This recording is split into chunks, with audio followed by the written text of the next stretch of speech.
Hey there, and welcome back. Settle yourself down now, as deep and as easy as you can manage, and let the day slide away from you, because it is over, and it has taken what it needed, and it can have nothing more from you tonight. Whatever it asked, you may set it down now, all of it, and let me take you somewhere else entirely, somewhere bright and warm and long ago, on the coldest and most glittering night of a vanished winter. Tonight we are going to New York, to the New York of the Gilded Age, to Fifth Avenue on an evening near the end of January, when the snow lies clean on the pavements, and the vast houses of the richest families in the world are blazing with light from cellar to roof. You may have caught its reflection somewhere in an old photograph of a woman in an impossible gown, in the name of a fortune that still echoes, in the memory of a vast house long since pulled down, and formed some picture of it, grand and cold and far away. But the picture is always partial, always seen from outside, and what I want to give you tonight is the inside of it, the warmth and the scent and the sound of it, the feel of being there, on the one night of the year when this shining society gathered itself into a single blazing room, so that you might, for a few hours, not merely know of that vanished sphere, but move through it, as though you had been there, as though you belonged. You know this world a little, I think, the way everyone knows it, from the outside, from a glimpse. The image of it has come down to us in fragments, a name, a fortune, a ballroom, a woman in a tiara, the sense of a lost age of impossible wealth and impossible manners. But that is the view from the street, from behind the ropes, looking up at the lit windows and wondering, tonight we are not going to stand in the street. We are going to go inside. We are going to go up the carpet that has been laid across the snowy sidewalk, and in through the tall doors, past the footman in livery, into the warmth and the light and the flowers and the music, and we are going to spend one whole evening there, from the first carriage in the chill dusk to the last one driving home in the dark before dawn, inside one of the Fifth Avenue mansions on the highest night of the season. And there is a good deal I want to show you in there, and I mean to show you not only the splendour, but the machinery beneath it, the servants on the back stairs, the rules and the cruelties, the calculations going on behind the smiles, because the truth of this sphere is stranger and sadder and more human than the glittering surface alone, and you will feel it more deeply if you see the whole of it, the iron under the gold, the marble hall and the picture gallery, the dinner of many courses served on gold, the ball and the dancing, the jewels and the gowns brought from Paris, the whole shimmering machinery of a society that lived for these few bright winter weeks. But there is one thing, above all, I want you to carry in, quietly, and hold as you watch. Somewhere in that lit house this evening, at the top of a marble stair, there is a young woman in a white gown, coming out into society for the first time, lovely and frightened, and watched by all eyes in the room. And she does not yet know, though her mother knows, and the watching world half knows too, exactly what this glittering season is for, and what it has already decided about the rest of her life. We will come to her. But not yet. First, let us arrive. Before we go up the carpet, let me say the one thing that belongs to our own time and not to that far winter, and then I will leave it. If these long journeys into other times are a comfort to you, if this is how you like to let the day go and let sleep come and find you, then you are welcome to come with me again on other nights like this one. Nothing is asked of you, and nothing is required. The door simply stays open, the way the doors of that great house are open tonight. I think often of the scattered company of you out there, listening in so many places and at so many different hours, some of you in the deep quiet of the night, and some in the middle of an ordinary day. If you should ever care to leave a word saying where in the world you are listening from, and what the hour has come round to where you are, I look through those messages far more often than you might think, and there is a real warmth in it for me, in knowing a little of who is out there in the dark this evening. And now let us leave our own century where it stands and go back to the snow and the lamplight and the waiting carriages on Fifth Avenue long ago. Picture this. It is a little after 7 on a bitter January evening, and you are sitting in a carriage, a fine closed carriage with a lap robe of fur over your knees, moving slowly up Fifth Avenue through the chill and the dark. Outside the windows, the snow is falling softly, and the gas lamps make their small, warm pools of light along the white street, and the horses' hooves come muffled and steady on the packed snow, and their breath, and the coachman's, hangs in the freezing air. And ahead of you, drawing nearer, is a blaze of light against the winter black, a great pale house set among the plainer brownstones, each window of it burning gold, a striped awning run out across the sidewalk, and a strip of carpet laid down over the snow, and a little crowd of ordinary folk gathered in the chill on either side, kept back behind the police, come simply to watch the great arrive. Your carriage slows. It joins the line of others, the fine carriages and broughams inching toward the awning one by one, each stopping to set down its cargo of silk and fur and jewels at the foot of the carpet, in the light spilling from the open doors. And then it is your turn. The carriage stops. A footman springs to the door, and the light and the sound of the house come out to meet you in the chill. Come with me. We are going in. Before we step down onto that carpet, let me tell you what night this is, because it is not an ordinary night, and the people gathering here have been waiting for it, in a sense, all year long. This is the height of the season, and the season, in the New York of this age, was very nearly the whole point of being alive, at least for the few hundred families who ruled it. And underlying the calendar, giving it its shape and its urgency, was a single unspoken understanding that the season was finite, that it ran only through the winter and then was gone, that a girl had only so many seasons in her bloom, and a family only so many chances to rise or to fall, so that every evening counted, every invitation mattered, every misstep or triumph told. The season was a stage on which everything happened at once and quickly, compressed into a few brilliant weeks, and then the curtain came down and the players scattered, and whatever had been won or lost in those weeks was carried forward into the quiet months until the next winter brought the company back to try again. It gave the season its feverish quality, this sense of a brief, bright window in which a life might be made or unmade. It worked like this. For most of the year, the very rich of New York were scattered at their summer places by the sea, or travelling in Europe, or resting from the exertions of society. But in the middle of November, as the cold came down and the season turned dark, they gathered back into the city, into the vast houses on and around Fifth Avenue, and the season began. It opened by long custom with the opera, with the first night of the opera season, when all of society came out in its jewels to see and be seen in the boxes. And from that night the glittering machine began to turn. There was the horse show early on, where everyone went to be seen among the carriages. There were the great subscription balls in December, run by a committee of the oldest families, tickets to which were among the most fought-over objects in the city. There were the balls where the young women of that winter were brought out, presented to society for the first time.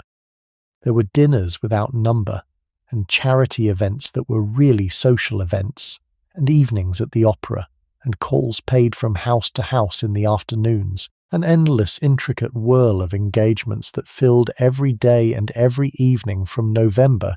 clear through to the coming of Lent in the early spring, when the whole season stopped, as suddenly as it had begun, and the exhausted revellers put away their finery and turned quiet for a season. And the newspapers fed on all of it, hungrily,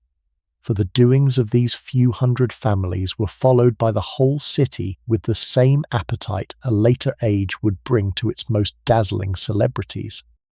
The great dailies carried column after column on who had given what dinner, and who had worn what gown, and who had been seen in whose box at the opera, reporting the balls in breathless detail, printing the guest lists, describing the decorations and the costumes and the suppers, so that the ordinary people of the city who would never cross those thresholds followed the season like a serial story, knew the names and the faces of the reigning hostesses, took sides in their rivalries,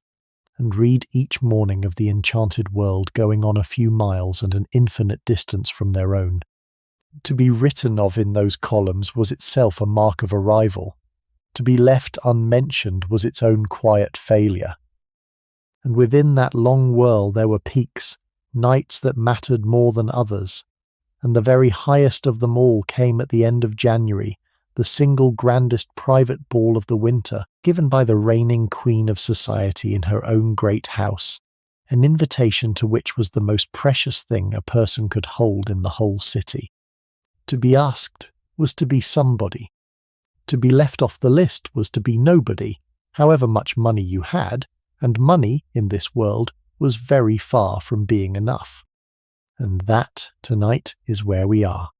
This is such a ball, on such a night, at the very summit of the season, in the house of one of the reigning ladies, and every soul climbing down from those carriages onto the carpet knows that they are among the chosen few, the favoured few hundred, admitted to the bright centre of the shining set, on the one night of the year when it burned most brightly. Try to feel what that meant to them, because it is strange to us now. These were people for whom society was not a pleasure, but a career, a battlefield, a life's work. The women above all, for it was the women who ruled this world, spent their intelligence and energy and will on the delicate savage business of who was in and who was out, who was rising and who was falling, who might be asked and who must be cut. A single evening like this one could make a family or unmake it, could seat a newcomer at the centre of things or cast a pretender back into the outer cold. Everything hung on it, everything was at stake in it, and so the gaiety you are about to walk into, the music and the laughter and the flowers, is only the bright surface over a game as serious and as ruthless as any played anywhere in that ruthless age. Keep that in mind as we go up to the doors at last, that under all the splendour there is iron, and that everyone here, however they smile, knows exactly how high the stakes are this evening. Let me hold you one moment more on the threshold, looking up at the house before we go in, because the house itself, and the whole avenue of houses it belongs to, is a wonder worth pausing on, one of the strangest and most extravagant things ever built by a people in a hurry to prove themselves. Fifth Avenue, in the years just before this evening, had transformed itself utterly. Not long before, it had been a street of comfortable, respectable, rather plain houses, brownstones they were called, row upon row of them, faced in the same dark reddish stone, dignified and uniform and dull. And then the vast new fortunes came, the enormous fortunes made in a single generation out of railroads and steel and speculation, fortunes so vast their owners hardly knew what to do with them. And those fortunes came to Fifth Avenue and began to build. And what they built was not more brownstones. What they built were palaces. They looked to the old world, to Europe, for their models, and they raised, one after another along the avenue, great houses in the manner of French chateaux and Italian palaces, houses of pale-dressed limestone and marble, with towers and turrets and steep slate roofs, with mansard peaks and stone balconies and gargoyles, houses that would not have looked out of place on the Loire or in a Renaissance city, set down now brand new, on a snowy street in a country barely 100 years old. For a long time it had been the most respectable street in the city, but a quiet one, a place of solid, comfortable wealth rather than dazzling display, and its transformation into an avenue of palaces happened within a single astonishing generation, as though the street itself had caught the fever of the age and begun, house by house, to dream in stone. The dull, uniform brownstones came down or were swallowed up, and in their place rose the chateau and the palazzi, taller and paler and grander year by year, until the whole character of the avenue had changed utterly, from a street where the rich merely lived into a stage where the very rich performed their wealth for one another and for the world, the most extravagant mile perhaps on the whole face of the earth. And the styles they built in were borrowed wholesale from the old world, the chateaux of the French Renaissance above all, with their steep roofs and their turrets and their carved stone, but also the palaces of Italy and the vast houses of England, so that a stroll up the avenue was like a hurried tour through the architecture of 5 centuries of Europe, all of it brand new, all of it raised within a few years of one another by families competing to outdo their neighbours in grandeur and in the borrowed authority of the past. There was something dreamlike in it. This avenue of instant antiquity, these venerable European forms rising shining and unweathered on a raw new American street, the old world summoned up by the new as if by a wave of a very expensive wand. There was a particular architect, the most sought-after man of his day, to whom the leading families went when they wished to build, and he gave them what they wanted, which was Europe, made new and made theirs. He gave them French chateaux to live in. He gave them halls of stone quarried and shipped across the ocean, staircases of marble galleries for the pictures they were buying up by the shipload from the old declining houses of Europe. For that was in it too, this strange transaction of the age, that as the new American money rose, the old European nobility was often falling, land poor and cash poor and selling off the treasures of centuries, and the American fortunes bought them, the tapestries, and the panelling, and the sculpted chimney pieces, and the old masters, and shipped them across the sea, and built new palaces to put them in, so that the mansions of Fifth Avenue were filled with the plundered beauty of a fading old order. But it was certainly an old knows. For that one architect, more than any other single hand, shaped the look of this golden street, a man who had studied in the ateliers of Paris and come home to give America the palaces it craved. He gave the new fortunes what they longed for, which was to look as though they had always been great, and he did it in stone, in chateau after chateau, in halls and staircases and galleries drawn from the castles of the Loire and the palaces of Italy, until the avenue became his gallery, a mile of his imagination made solid, the physical expression of an age's hunger to be taken for old nobility. He built their houses, and in time, the very museum where the city would keep its art, so that his hand lay everywhere on the New York the old families were making. And they rose so fast, these palaces, that a person might walk down a stretch of the avenue they had known all their life and find it wholly transformed in a few years, the modest brownstones of their youth, swept away and chateaux of stone standing in their place,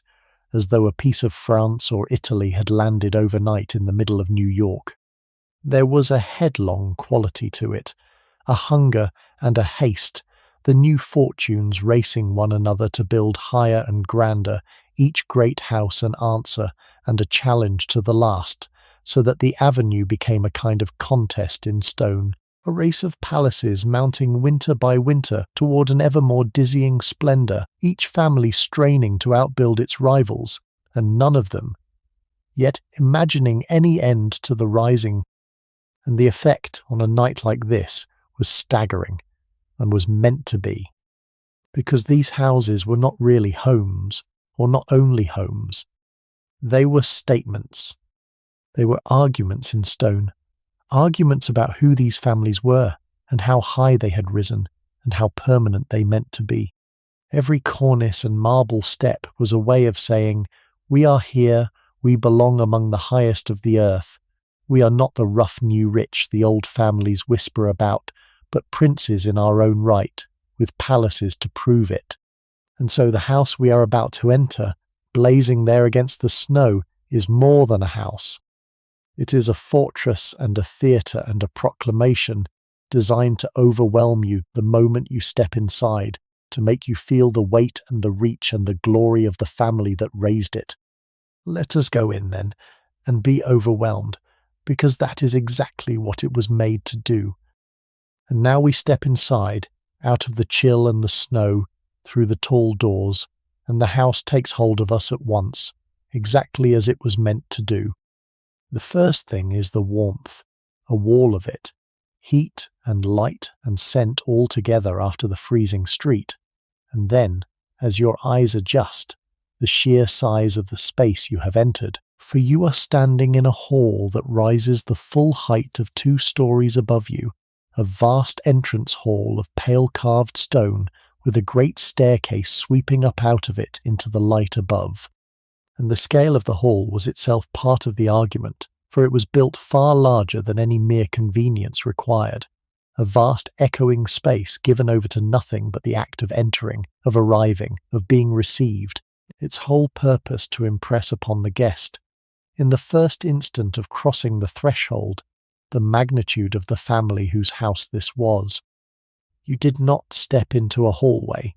You stepped into a stone cavern of wealth, and the very disproportion of it, the sheer wasteful magnificence of devoting so much space and stone and art merely to a place of passage, was the point. The declaration that here was a family so rich it could squander a palace's worth of grandeur on the room, you merely walked through on your way to the rooms that mattered.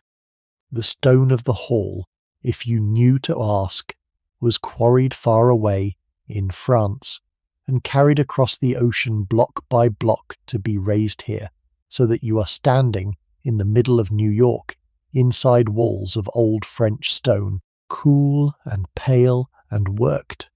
lit now to a soft gold by the lamps.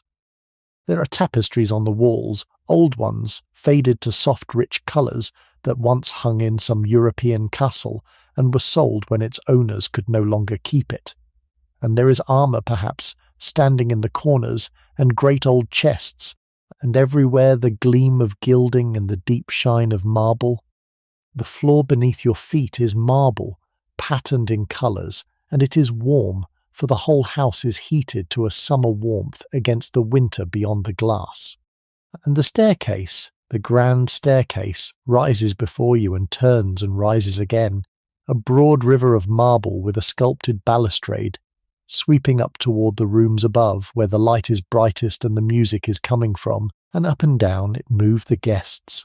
the men in black and white, the women in their gowns of silk and satin trailing behind them, jewels at their throats, so that the stair itself is a moving spectacle, a slow procession of the fortunate climbing toward the light. And every object in those rooms had a story of crossing the ocean, for the families did not simply furnish their palaces, they plundered a continent to do it. Buyers and agents moved through Europe on their behalf, through the old countries where ancient families, land poor and desperate, were selling the contents of houses they could no longer keep, and the money bought it all, the tapestries and the panelling and the carved chimney pieces, the old masters off the walls, the very boiseries stripped from the rooms of French chateaux and shipped across the sea to be fitted into new rooms in New York. So the splendour around you is in a sense a splendour twice over, the beauty of old Europe uprooted and carried across the ocean and set down here, gilded anew, in a house not 5 years old, so that you stand among centuries of the old world assembled, brand new in the heart of the new. Beyond the hall, as you move through, the house opens into room after room, each one more magnificent than the last, and each one arranged for the evening, banked with flowers, lit to a blaze, waiting. There is a vast drawing-room, hung with silk, crowded with gilded furniture and paintings in heavy frames. There is a library, its walls lined with books in fine bindings that may or may not have ever been read. There is a picture gallery, a long high room made specially to hold the family's collection of paintings, the old masters and the grand canvases bought in Europe. And on a night like this, the picture gallery becomes something else, becomes often the ballroom, cleared and waxed for dancing beneath the watching painted faces. And there is the dining room, which we will come to properly. Silk on its walls, and a table that can seat many dozens, laid tonight with a king's ransom of gold and silver and crystal. And yet, for all the plunder and all the display, there was real beauty in these houses, and real art, and it would be unjust to see them only as vulgar boasting in stone. The families bought greedily, but they bought often superbly, and gathered under these roofs treasures that might otherwise have been scattered, and the halls and galleries they raised, for all that they were new and borrowed and meant to overawe, were also, many of them, genuinely magnificent, spaces of a grandeur the city had never possessed before. The impulse behind them was half vanity and half a real and hungry love of the beautiful, a longing to possess the loveliness of the old world, and the two motives are so tangled together in these rooms that one can hardly say where the boasting ends and the beauty begins. And through all of it, there is a quality that is hard to name but impossible to miss, a quality of excess, of more, of a wealth so vast it has stopped counting, poured out on every surface, in every room, without limit.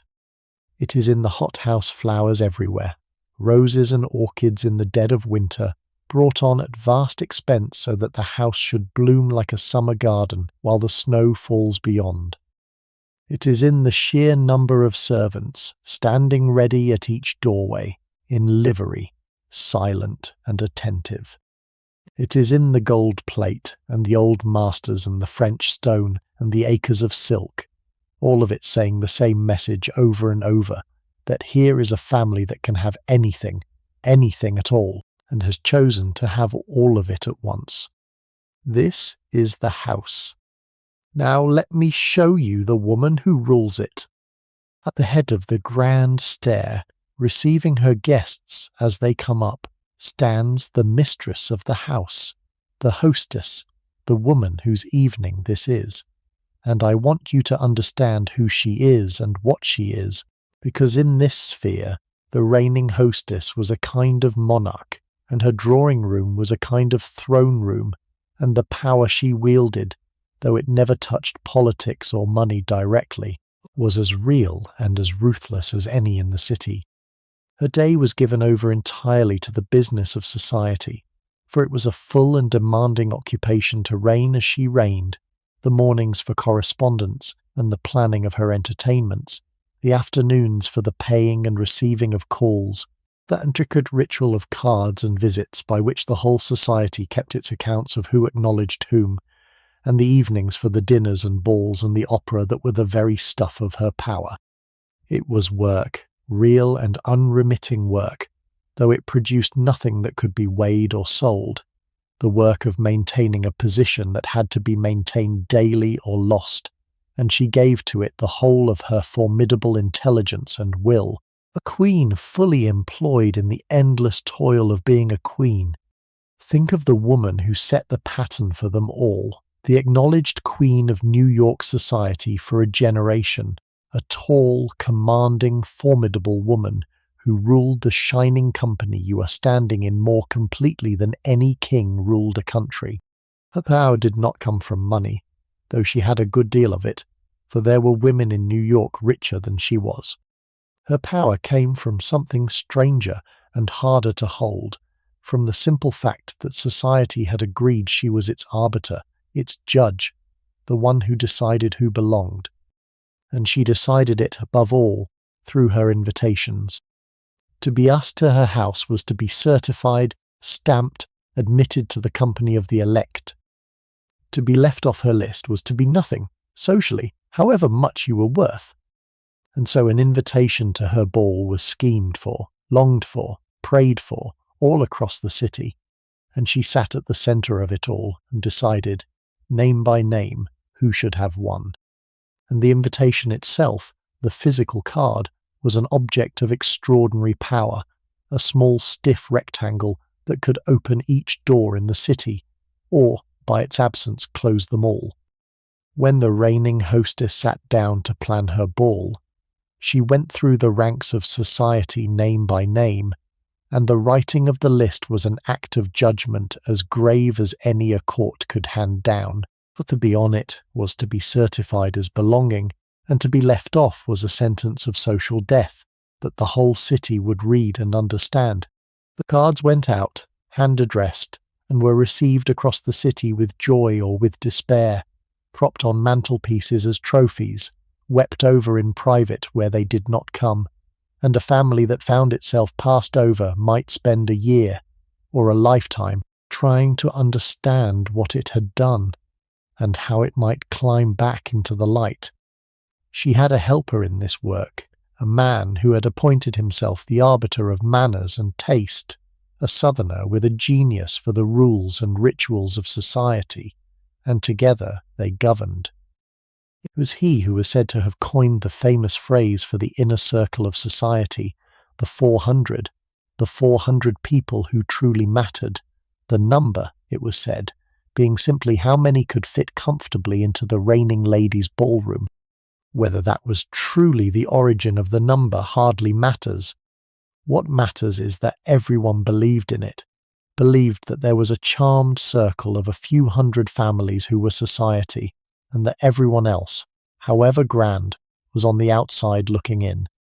And the woman at the top of this stair, or a woman very like her, held the key to that circle in her hand. And she had come to her power young, and kept it long, and defended it without mercy, for a position like hers was never simply given, and could never be taken for granted. It had to be won and then defended against all the ambitious women pressing up from below, the rivals who would gladly have taken her crown, and she kept it by 1,000 small acts of will, by whom she received and whom she refused, by the calculated warmth and the calculated coldness, by an unerring instinct for exactly where the lines of her world should be drawn, and an iron resolve in drawing them. It was a reign in every sense, and she was a sovereign, and she ruled with a sovereign's mixture of grace and ruthlessness, adored and feared and obeyed. So when you come up the stair and she receives you, with a slight inclination of her head, glittering in her Paris gown and her diamonds, understand that you are being received by a power. She has spent her life mastering this world, learning its every rule, enforcing its every cruelty, and she wears her authority as she wears her jewels, heavily and as of right. Her gown will have come from the greatest dressmaker in Paris, ordered on her annual voyage across the ocean for that purpose. Antique lace will drape her shoulders. A tiara of diamonds will rest in her hair, and she will stand there for hours greeting each guest with exactly the degree of warmth their standing has earned, no more and no less, reading the hierarchy of her world in the faces coming up the stair, and letting each one know in the subtlest of ways precisely where they stand in it. She is the queen of the evening. It is her theatre, and we are all tonight playing our roles in it. But before the guests arrive, before the first carriage stops at the awning, let me take you upstairs into the private rooms above the blaze, where a different scene has been going on for hours, the long, slow labour of dressing, of turning a woman into the vision that will stand at the head of the stair, because the gowns and the jewels you are about to see did not simply happen. They were assembled piece by piece over hours by skilled and patient hands, and the making of a lady of rank for a great evening was itself a kind of art. Come up to the hostess's own dressing room, warm and lamplit, where she sits before a mirror while her maid works around her. The gown is already laid out, or being lowered over her head with enormous care, a gown that came from Paris, from the greatest dressmaker in the world, ordered months ago on her annual voyage across the ocean made largely for that purpose. And so the gown being fastened onto her now, one of many she keeps for exactly such nights, will hold her upright in it like a splendid, beautiful cage, laced and boned and pinned, magnificent and barely possible to breathe in. We will come, a little later, to the whole strange art of how such gowns were made and worn. for now it is enough to watch it settle onto her, fold by heavy fold, and see her begin to become the vision that will stand at the head of the stair. And the hair alone was a work of high art, for the fashion of the day demanded elaborate constructions of curls and coils and waves, piled and pinned and dressed over pads and frames, sometimes with false hair added to swell the effect. The whole edifice taking a skilled maid the better part of an hour to build and set, and then to be crowned with the jewels or the feathers or the flowers that completed it. A lady's hair was a large share of her magnificence, and its dressing a serious and time-consuming ritual, and a maid who was clever with the hair was prized above rubies, for she could make her mistress a beauty or leave her a fright, and the difference of an hour's patient work with comb and pin might be the difference between triumph and humiliation on the ballroom floor. And there is a strange servitude hidden in all this splendour, which is that the lady of the house was, in her way, as bound by it as any servant, for the gown that made her magnificent also imprisoned her, laced so tight she could scarcely breathe, boned and pinned so that she could not bend or slump or move without care, weighed down with jewels and trailing yards of heavy silk, so that to be dressed for a ball was to be sealed into a beautiful rigid armour for the whole long evening, unable to eat much, unable to rest, held upright and correct by the very magnificence of her costume. The splendour was real, but it was also a discipline and a burden, and the women who wore it carried it hour after hour with a stoic grace that was itself a kind of strength, smiling through an evening spent inside a cage of whalebone and silk. And then the jewels. They come up from the safe, brought by a trusted servant, laid out on velvet, and they are chosen for the evening and put on one by one. Diamonds, mostly, for diamonds were the great stone of this age. Diamonds at the throat in ropes and rivers, diamonds at the ears, diamonds on the wrists and the fingers, and above all the tiara, the crown of diamonds set into the dressed and piled hair, so that the woman who rises at last from before her mirror is crowned like a queen and armoured in light. It has taken hours. Her hair alone, dressed and curled and piled and pinned, has taken a maid the better part of an hour or more. The gown, the jewels, the gloves drawn up past the elbow, the fan, the whole assembling of her, has filled the end of the afternoon and the early evening, so that by the time she is ready to descend, she has already, in a sense, done a day's work, though the evening has not yet begun. And there were maids whose whole skill and livelihood lay exactly in this, the dressing of a lady of rank, women who knew the mysteries of the hair and the corset, and the countless hooks and laces, who could work a miracle of transformation with patient, practised hands, and who took a real pride and a real artistry in it, for a lady was only as magnificent as her maid could make her, and a clever maid was valued and kept and depended upon utterly. The bond between a lady and her maid was one of the closest in that whole world, an intimacy of the dressing-room that crossed, strangely, the deep gulf of class, the servant knowing her mistress's body and vanities and secrets as almost no one else did, the two of them bound together each evening in the private work of creating the vision that would go down to the ball. And somewhere along the same corridor, in another lamplit room, the same slow transformation is happening to her daughter, the young woman we glimpsed at the start, the one coming out into society this season. Her gown is white, or the palest of colours, as befits a girl not yet married, simpler than her mother's but no less carefully made, and her jewels are fewer, a first string of pearls perhaps, a small ornament in her hair, and her maid dresses her with the same care, and turns her to the mirror, and the girl looks at herself, transformed, made beautiful, made ready, and feels under the excitement the first cold touch of what this night truly is, that she is being dressed and prepared and brought downstairs to be looked at and judged, and though no one will say the word aloud, offered. But we will come to that. For now she is only a girl in a white gown, lovely in the lamplight being made ready, while below her the first carriages are already turning off the avenue toward the light. Now let us go back down the marble stair to the hall, because the hour has come, and the guests are beginning to arrive, and the arrival at a ball like this was itself a spectacle, a slow glittering procession that the neighbourhood turned out to watch. Outside, on the avenue, the carriages are coming. They turn off Fifth Avenue one by one, and draw up in a long line, waiting their turn at the awning, the fine-closed carriages and the broughams, each with its coachman muffled against the cold on the box and its horses steaming in the freezing air. And along the sidewalk, held back on either side by policemen, a crowd of ordinary New Yorkers has gathered in the snow, come out in the bitter chill simply to watch, to see the famous and the fortunate step down from their carriages and cross into the light.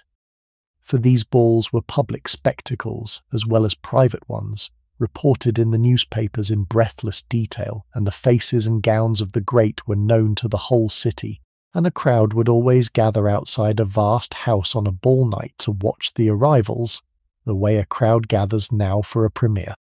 The watchers stamped their feet and blew on their hands and pointed, and the guests swept past them, out of the chill and up the carpet, wrapped in fur, barely seeming to see them at all.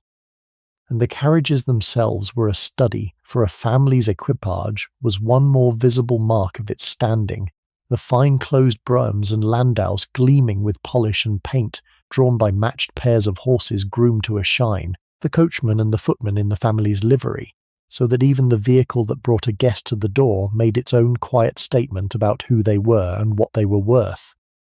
To arrive in a shabby hired cab was a small confession of poverty. To step down from one's own handsome carriage with one's own liveried servants was to announce oneself before one had said a word as a person of consequence, and a long line of splendid carriages inching toward the awning was a procession of such announcements, a slow parade of wealth made visible in horseflesh and paint and polished brass.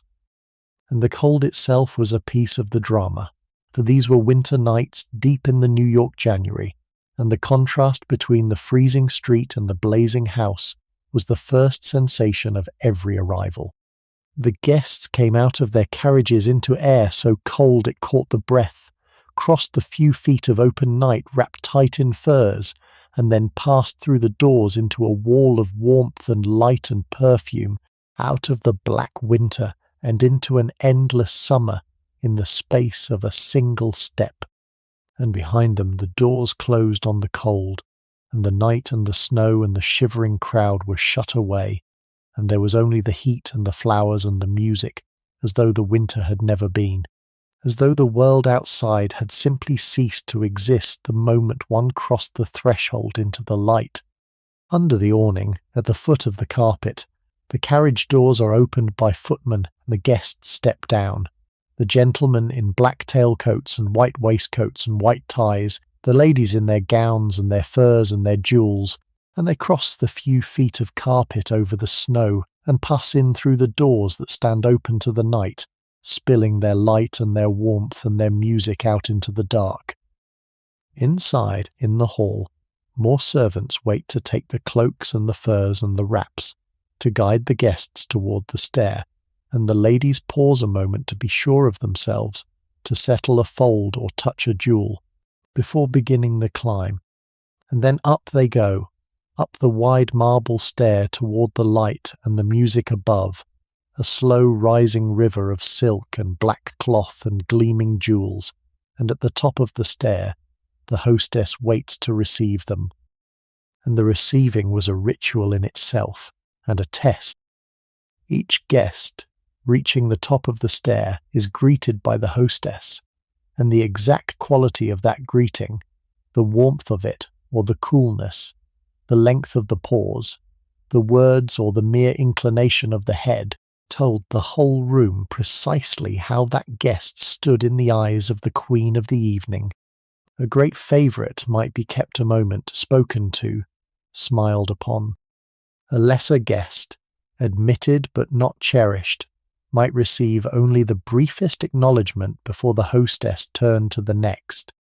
And everyone climbing that stair knew that they were about to be weighed in that instant at the top, in front of everyone, and knew that the subtle machinery of their world was reading the exchange and adjusting, by some tiny fraction, their sense of who stood where.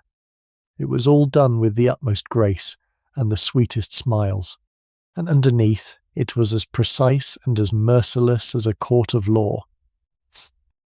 And to be received well, to be greeted with favour by the queen of the evening at the head of her own stair, in full view of all the company climbing behind you, was a public anointing, a matter worth more than money, that raised you in the eyes of everyone who witnessed it. And to be received coldly, to be given the briefest nod and passed over while the hostess turned to someone grander, was a public wound felt keenly, remembered long, a small humiliation administered in front of the very people whose opinion made or unmade you. So the little moment at the head of the stair, that seemed such a graceful nothing, was in truth a rung on the ladder or a blow to the heart, and every guest climbed toward it with a flutter of hope or dread. Now, while the guests are still arriving and climbing the stair, let me draw you aside for an instant and explain the war that is going on beneath all this beauty, because a ball like this is not only a party, it is a battlefield in a long and bitter conflict, the conflict between the old money and the new, and to understand the evening you must understand that war. The old families of New York, the ones who had been rich and respectable for several generations, whose fortunes went back to the early days of the city, to trade and land and shipping, thought of themselves as the true aristocracy of America, such as it was. They had the old names, the old houses, the old manners, and they guarded the gates of society jealously, deciding among themselves who was fit to be admitted and who was not. And for a long time that was enough, because society was small, and every family in it knew every other, and the rules held. But then came the new fortunes, the enormous, overwhelming fortunes of the industrial age, made in a single generation out of railroads and steel and oil and speculation, fortunes that dwarfed anything the old families had ever known. And the people who made these fortunes or married them wanted what money alone could not buy. They wanted in. They wanted to be received, to be admitted, to be counted among the elect, and they came knocking at the gates of society with their millions in their hands, and found the gates shut against them. For the old guard looked down on the new rich with a fine contempt. It did not matter how many millions you had made in railroads if your grandfather had been a farmer or a ferryman. You were new, you were raw, you were not one of us, and the doors of the grand drawing room stayed closed to you however you knocked. And so there grew up a fierce, patient, ruthless struggle, the newcomers pressing at the gates with all the force of their vast wealth, the old guard resisting, and society itself became a kind of siege, waged over invitation lists and ballroom floors and boxes at the opera, with the reigning queen of the old order keeping the line, deciding who might be let in and who must be kept out. And the enormous energy of the richest families in the world poured into the question of who might dance in whose ballroom. And the cruelty of it was refined and patient and entirely deliberate, for the old guard had 100 ways of letting a newcomer know they were not wanted.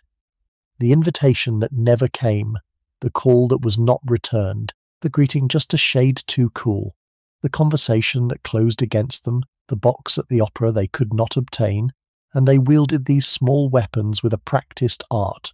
so that a family might spend years battering at the doors of society, spending fortunes, straining every nerve, and get precisely nowhere, kept off by a wall of politeness that never quite became an open insult, and never once gave way. It was a slow and genteel warfare, fought with cards and invitations rather than swords, and no less ruthless for the sweetness of its weapons. And the strange part, the part that makes it all so human and so odd, is that this was a war waged almost entirely by women. The men made the money in their offices downtown,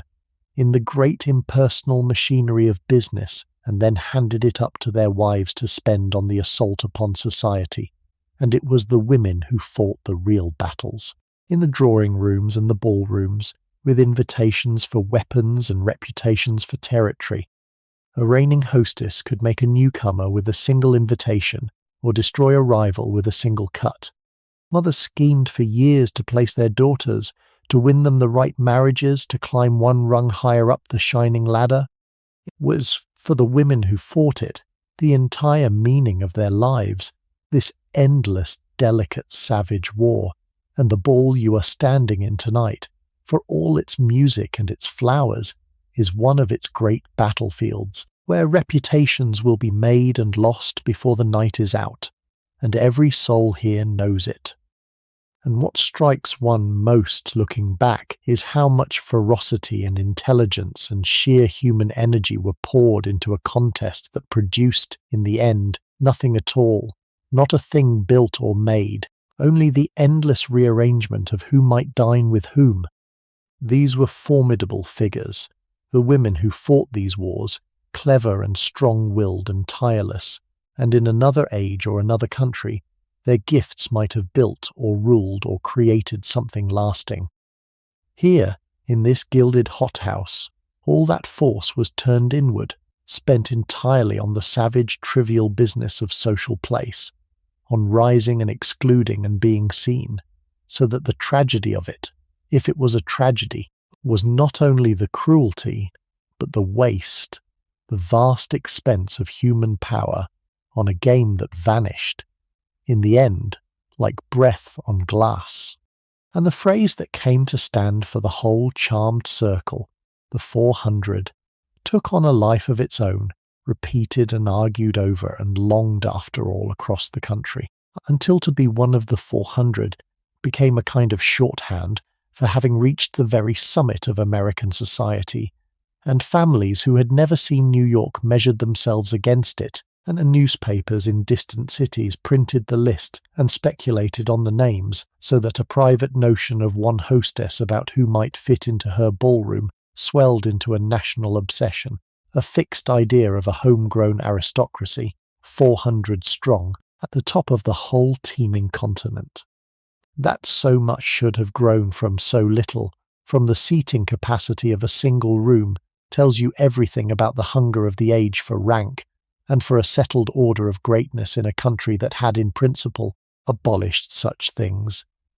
Let me take you, in your mind, away from the ball for just a moment, to the place where the whole season each year began, and where the war of old money and new was fought, perhaps most fiercely of all, because it will help you understand the people around you tonight. Let me take you to the opera.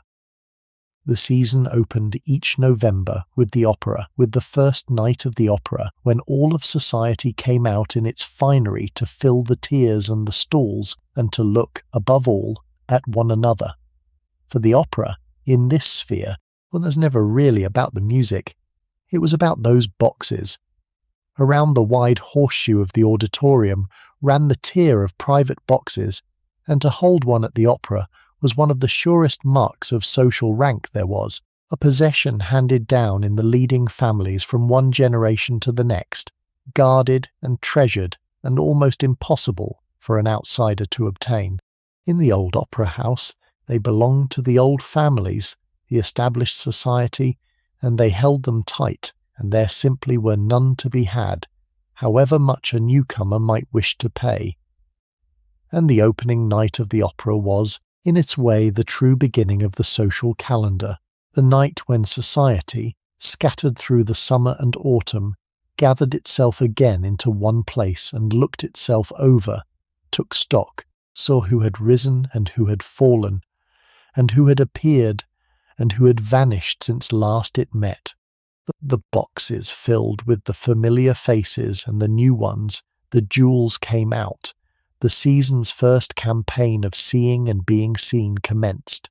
and though an opera was performed upon the stage, and performed well, the real drama was in the house, in the tiers of boxes where the whole intricate society of the city arranged itself for inspection, and everyone watched everyone, and the long war of the season was quietly reopened for another year. You must understand what a box at the opera truly meant, for it was not simply a good seat.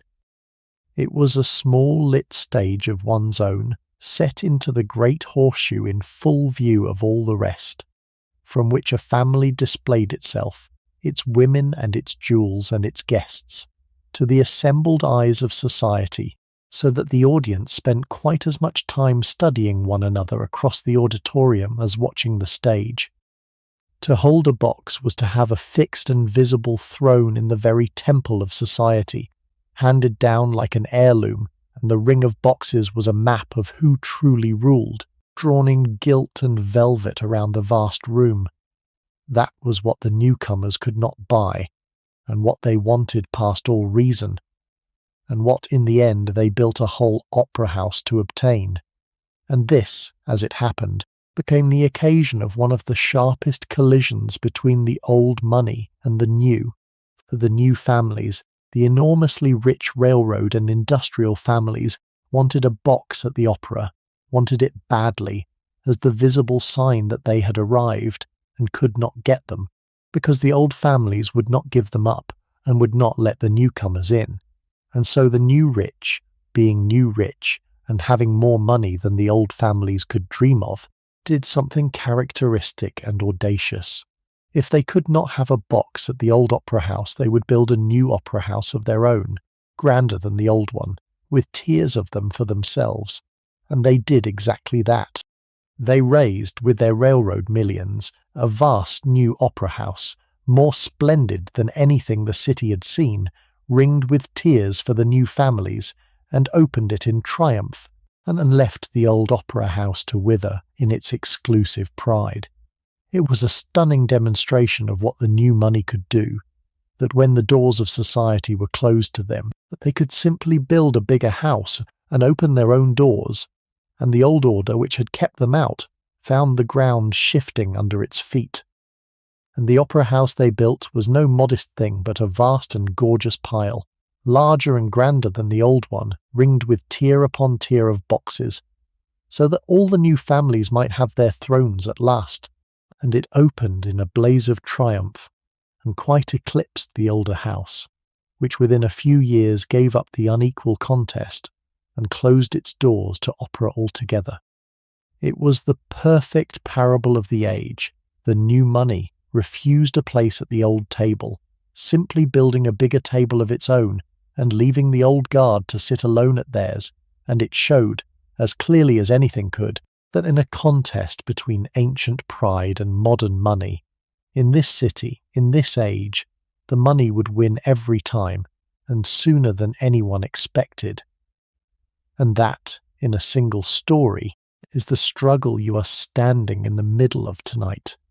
The old families, with their old names and their guarded boxes and their closed drawing rooms,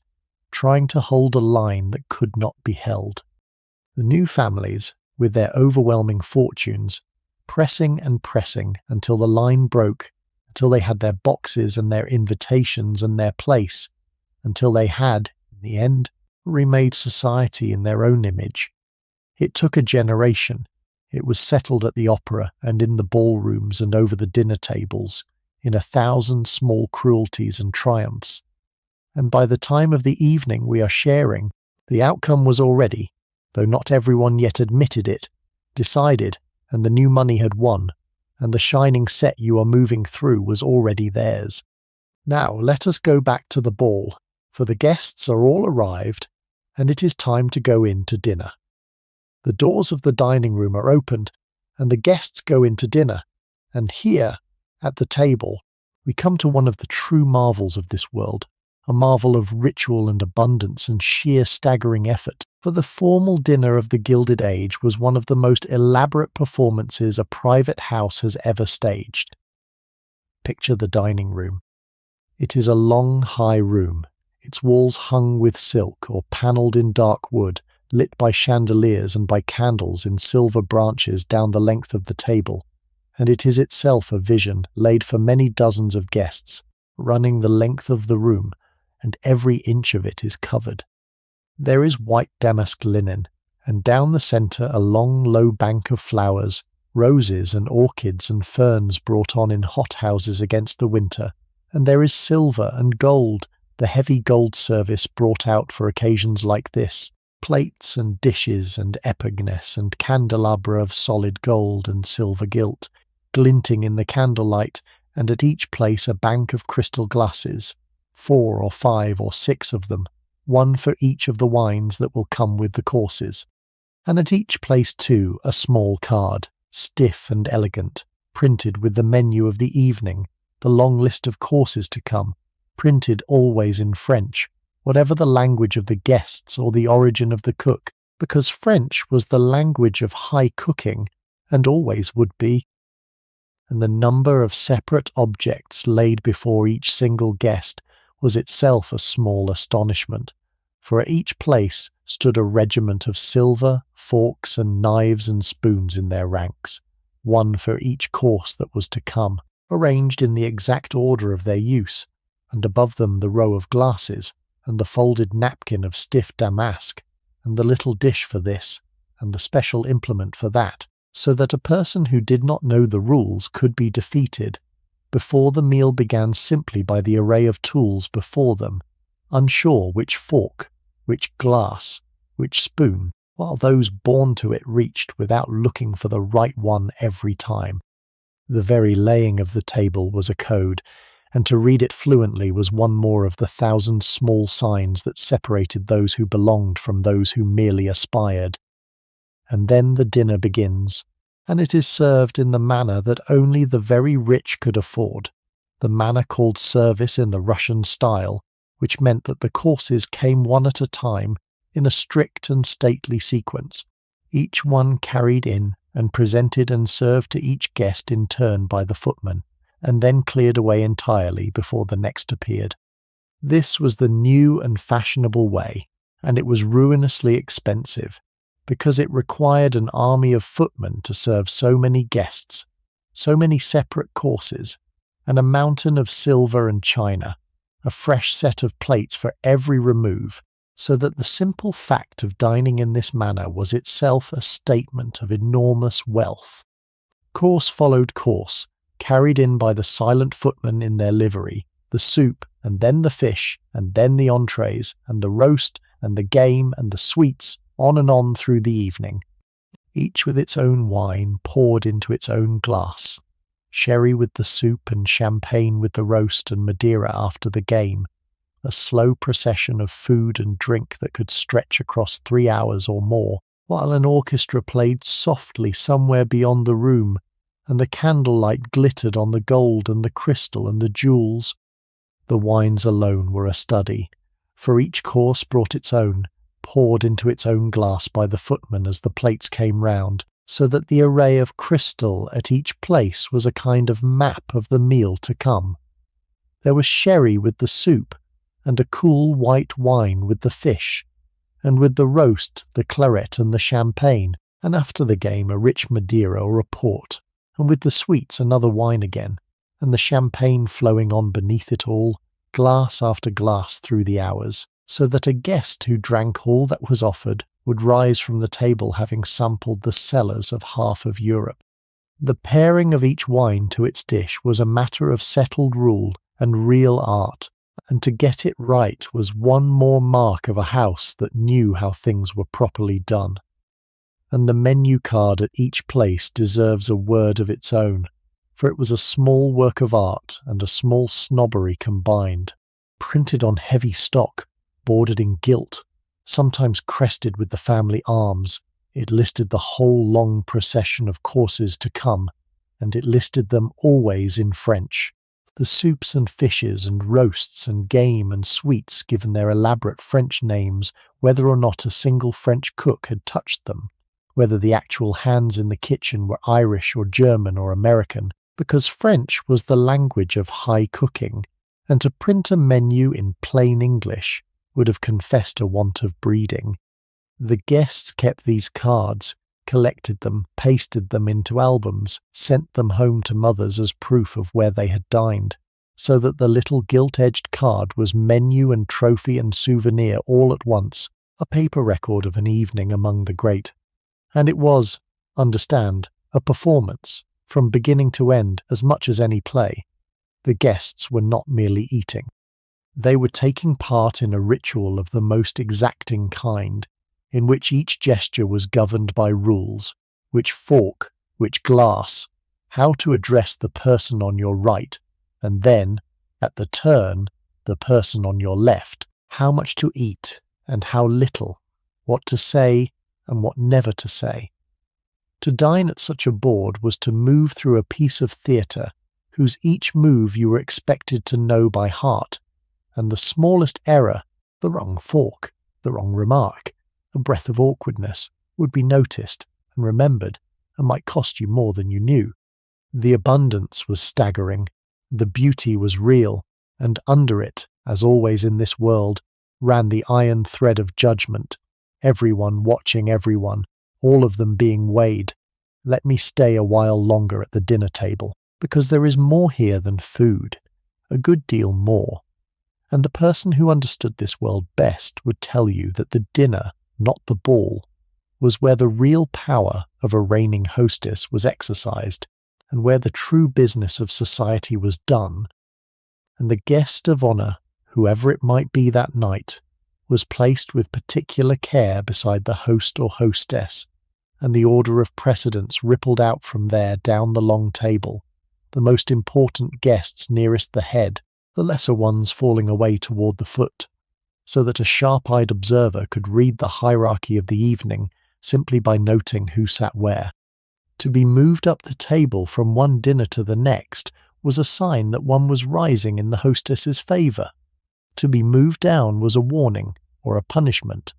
understood as clearly as if it had been spoken aloud, and the guests, taking their places, rid their own standing in the arrangement and adjusted their sense of themselves accordingly, elevated or diminished before the soup had even been served. It was all in the seating. Before ever a guest arrived, the hostess had laboured over the arrangement of her board, deciding who should sit where, who beside whom, who near the head, and who banished toward the foot, and this was not a trivial matter of convenience, but an act of enormous consequence, a public statement, laid out in place cards down the length of the table, of exactly how she ranked the people in her world. To be placed near the hostess or near the guest of honour was to be marked as important. To be set far down toward the foot among the lesser guests was a message received and understood by all. And so the seating plan was a kind of map of society, drawn fresh for every dinner, and a clever hostess used it as an instrument of the most delicate power, rewarding, punishing, signalling, elevating this family, and quietly diminishing that one, all through the simple arrangement of cards on a board. It was said of the reigning queen of society that her true strength lay exactly here, not in her fortune but in her dinners, in her absolute authority over who sat where, and that a woman who could command, that had a sway in her world that no amount of mere money could buy. And the ritual of the table had its own strict choreography that each guest was expected to know without being told. You turned first to the partner on one side and conversed, and then, at some unspoken signal that ran round the table like a tide, the company turned as one to the partner on the other side, so that the talk swung back and forth across the whole long board in a kind of slow rhythm, and to fail in this, to talk too long to one neighbour and neglect the other, to break the rhythm of the turning table, was a small solecism that would be noticed and quietly counted against you.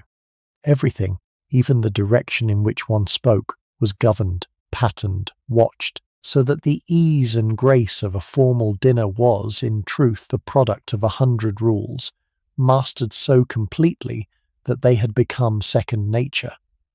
And around the placement swirled all the endless, intricate talk, the conversation that was itself a performance and a test.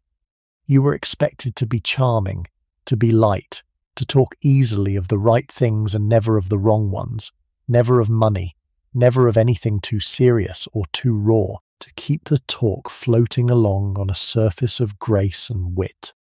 A guest who could not do this, who was dull or awkward, or who said the wrong thing, was a failure and would not easily be asked again. And so the talk went round the table, bright and careful, the men and women turning to one another in the prescribed way, first to this side, and then, at the signal, to that, an elaborate social dance conducted sitting down, over the plate and the crystal, for the whole length of that enormous meal. And the sheer scale of the waste was itself the message, for in this world abundance meant nothing unless it was visibly, extravagantly more than could ever be used. The dozen courses of which each guest ate a mouthful, the wines poured and barely tasted and cleared, the flowers grown for a night and discarded, the groaning superflux of it existing precisely, so that no one could ever mistake this for a house that had to count the cost. To be truly rich in the eyes of this world was not merely to have enough or even to have plenty, but to have so much that one could throw the surplus away without a thought, and a formal dinner was, among everything else it was, a deliberate and magnificent act of throwing away, a bonfire of wealth lit for a single evening to warm the vanity of the host. And all the while, remember, the hothouse flowers bloomed down the centre of the table, roses and orchids in the deep of a New York January, when nothing bloomed for 100 miles, brought on in glass houses at great cost for this single night, to be admired for a few hours and then thrown away. And the plate glinted, worth a fortune in itself, used a few times a year, and then locked away. And the wines came and went, the finest of every country, poured and half drunk and cleared. The whole display was a monument to abundance without limit, to the idea that there should be more of everything than could ever be wanted or used, more food, more flowers, more gold, more light, a deliberate, glorious, almost mad excess, piled up for one evening and then swept away, because the having of it and the showing of it was the entire point. But now let me take you down out of the candlelight and the gilt, down a hidden stair to the other world that lay beneath every great house, the realm below stairs, where at this very moment, while the guests dine in splendour above, an army of servants is working at full stretch to make the magic happen, and paying for it in sweat and exhaustion in the heat and the noise of the basement. Because a dinner like the one going on upstairs did not appear by enchantment. It was produced, course by course, by a small army of people whom the guests would never see and rarely think of, working in the hot, cramped world beneath the beautiful rooms. It is a descent, quite literally, from one world into another, for the beautiful rooms were above, on the grand floors, catching the light. But while the work that fed and warmed and served them went on below, in a warren of kitchens and sculleries and pantries and storerooms and servants' halls that no guest ever saw. To go down the service stair was to pass through a kind of border, out of the country of the served and into the country of the servers, and the two countries, though they shared a single roof and a single roofline against the winter sky, were as different as two nations, with their own languages and customs and hours, joined only by the endless traffic of the stairs and the bells. Go down the service stair and everything changes. The marble and the silk give way to bare boards and whitewash and stone. The hush gives way to a roar of noise and heat, and there, in the vast kitchen, the work is at its peak. The cook or the chef, very likely a Frenchman brought over at high wages for his art, commands the kitchen like a general in the heat of battle, and around him the kitchen staff labour over the ranges and the ovens and the great scrubbed tables, the complicated machinery of the meal timed to the minute, each course finished and plated, and sent up at exactly the moment it is needed above. And the chef who commanded it all was often a personage in his own right, an artist and a tyrant, very likely brought from France at a salary that would have astonished the guests he cooked for, jealous of his kitchen and his art, capable of the most exquisite creations, and the most volcanic rages, ruling his hot domain with an absolute authority that no one below stairs dared question. A fine chef was a prize a hostess boasted of, lured away from rival houses, paid like a prince, indulged in his temperament because his art was a piece of the family's glory, and the dishes that issued from his kitchen, with their elaborate French names and their intricate construction, were as much a part of the display as the gold plate they were served on, edible monuments to the family's ability to command the very best of everything the world could offer. And the numbers of them were staggering. The servants a vast house required, for a way of life this elaborate could not run on a few hands. There was the butler who ruled the whole staff, and under him the footmen in their livery, chosen often for their height and their looks as much as their skill, and the housekeeper who commanded the female servants, and the ladies' maids and the housemaids and the parlour-maids, and below them the kitchen staff under the chef, and the scullery maids at the very bottom scrubbing the endless pots, and outside the coachman and the grooms and the stable boys, and the hall boys who ran the errands, a descending army of dozens, each in their place, each with their task, the whole great pyramid of service supporting the small handful of family at the top who alone were seen and served. The house was a machine, and these were its wheels turning unseen in the dark below the bright rooms, and between the kitchen below and the dining room above runs a constant stream of footmen up and down the service stair, carrying the dishes up and the empties down, a relay that never stops for the 3 hours of the dinner, so that the serene and stately procession of courses the guests experience upstairs is produced by a frantic, sweating, perfectly drilled effort down below, invisible and unceasing. The heat in the kitchen is tremendous, the pace is punishing. A single great dinner might occupy the entire staff for 2 days beforehand in preparation, and then, on the night, demand hours of unbroken toil at the highest pitch, and the people doing it, the cooks and the kitchen maids and the scullery girls scrubbing the endless mountains of used gold and silver and china, would be on their feet from before dawn until long after the last guest had gone.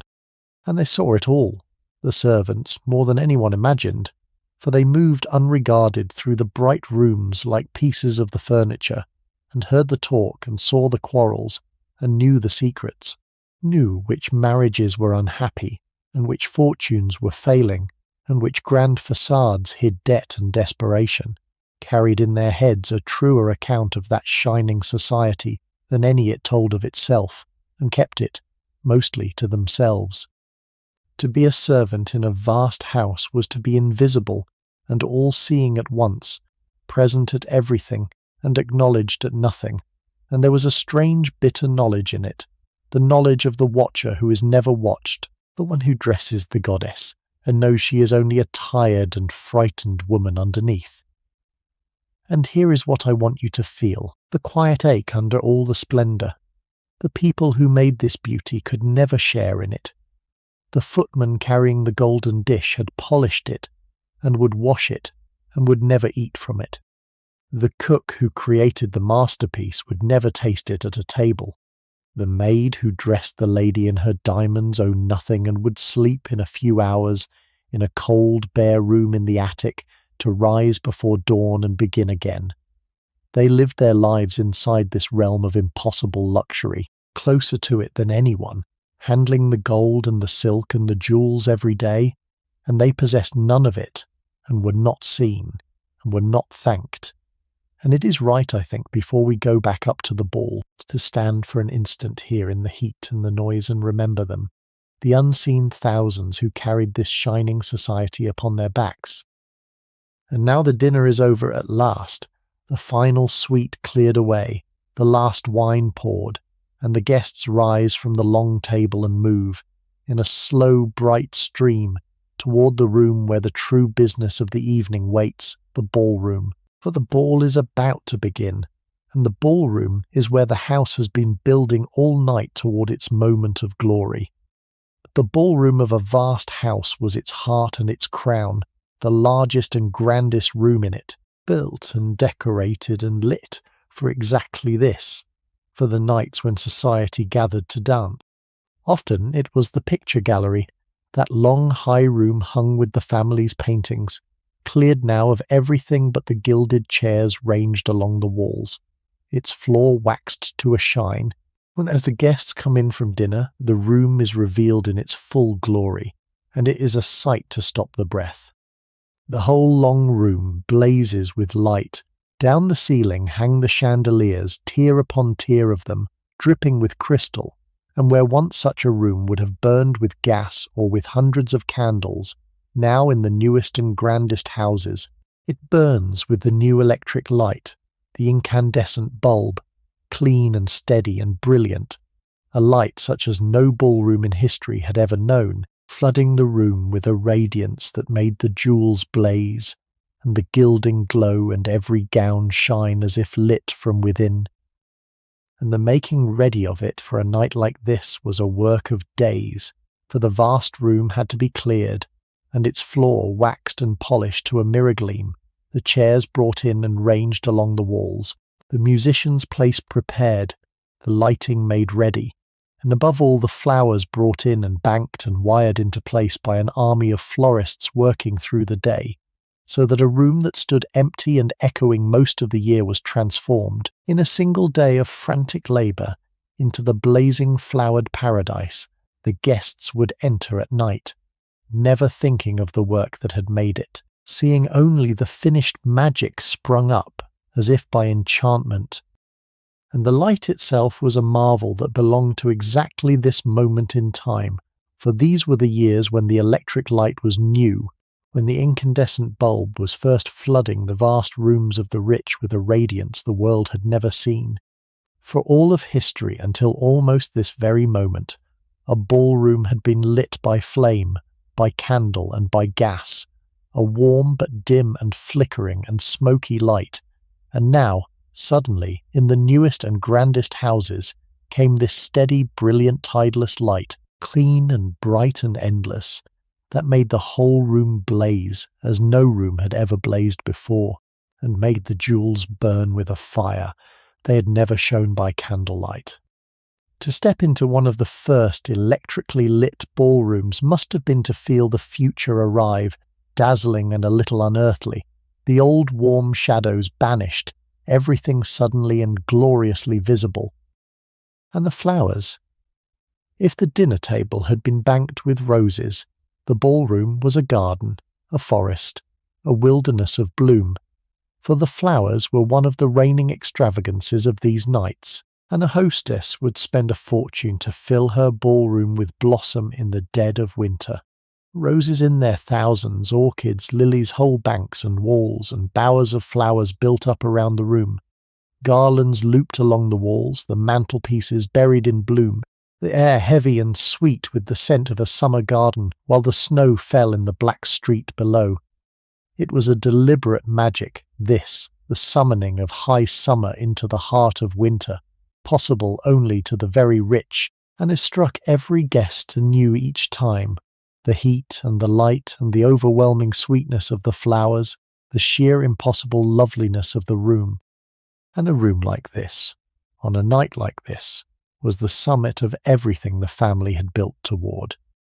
The justification of the vast house, for a mansion of 100 rooms existed, in the end, largely for this, to be able to throw open its doors on a winter night and fill this one great room with the flower of society under a blaze of light.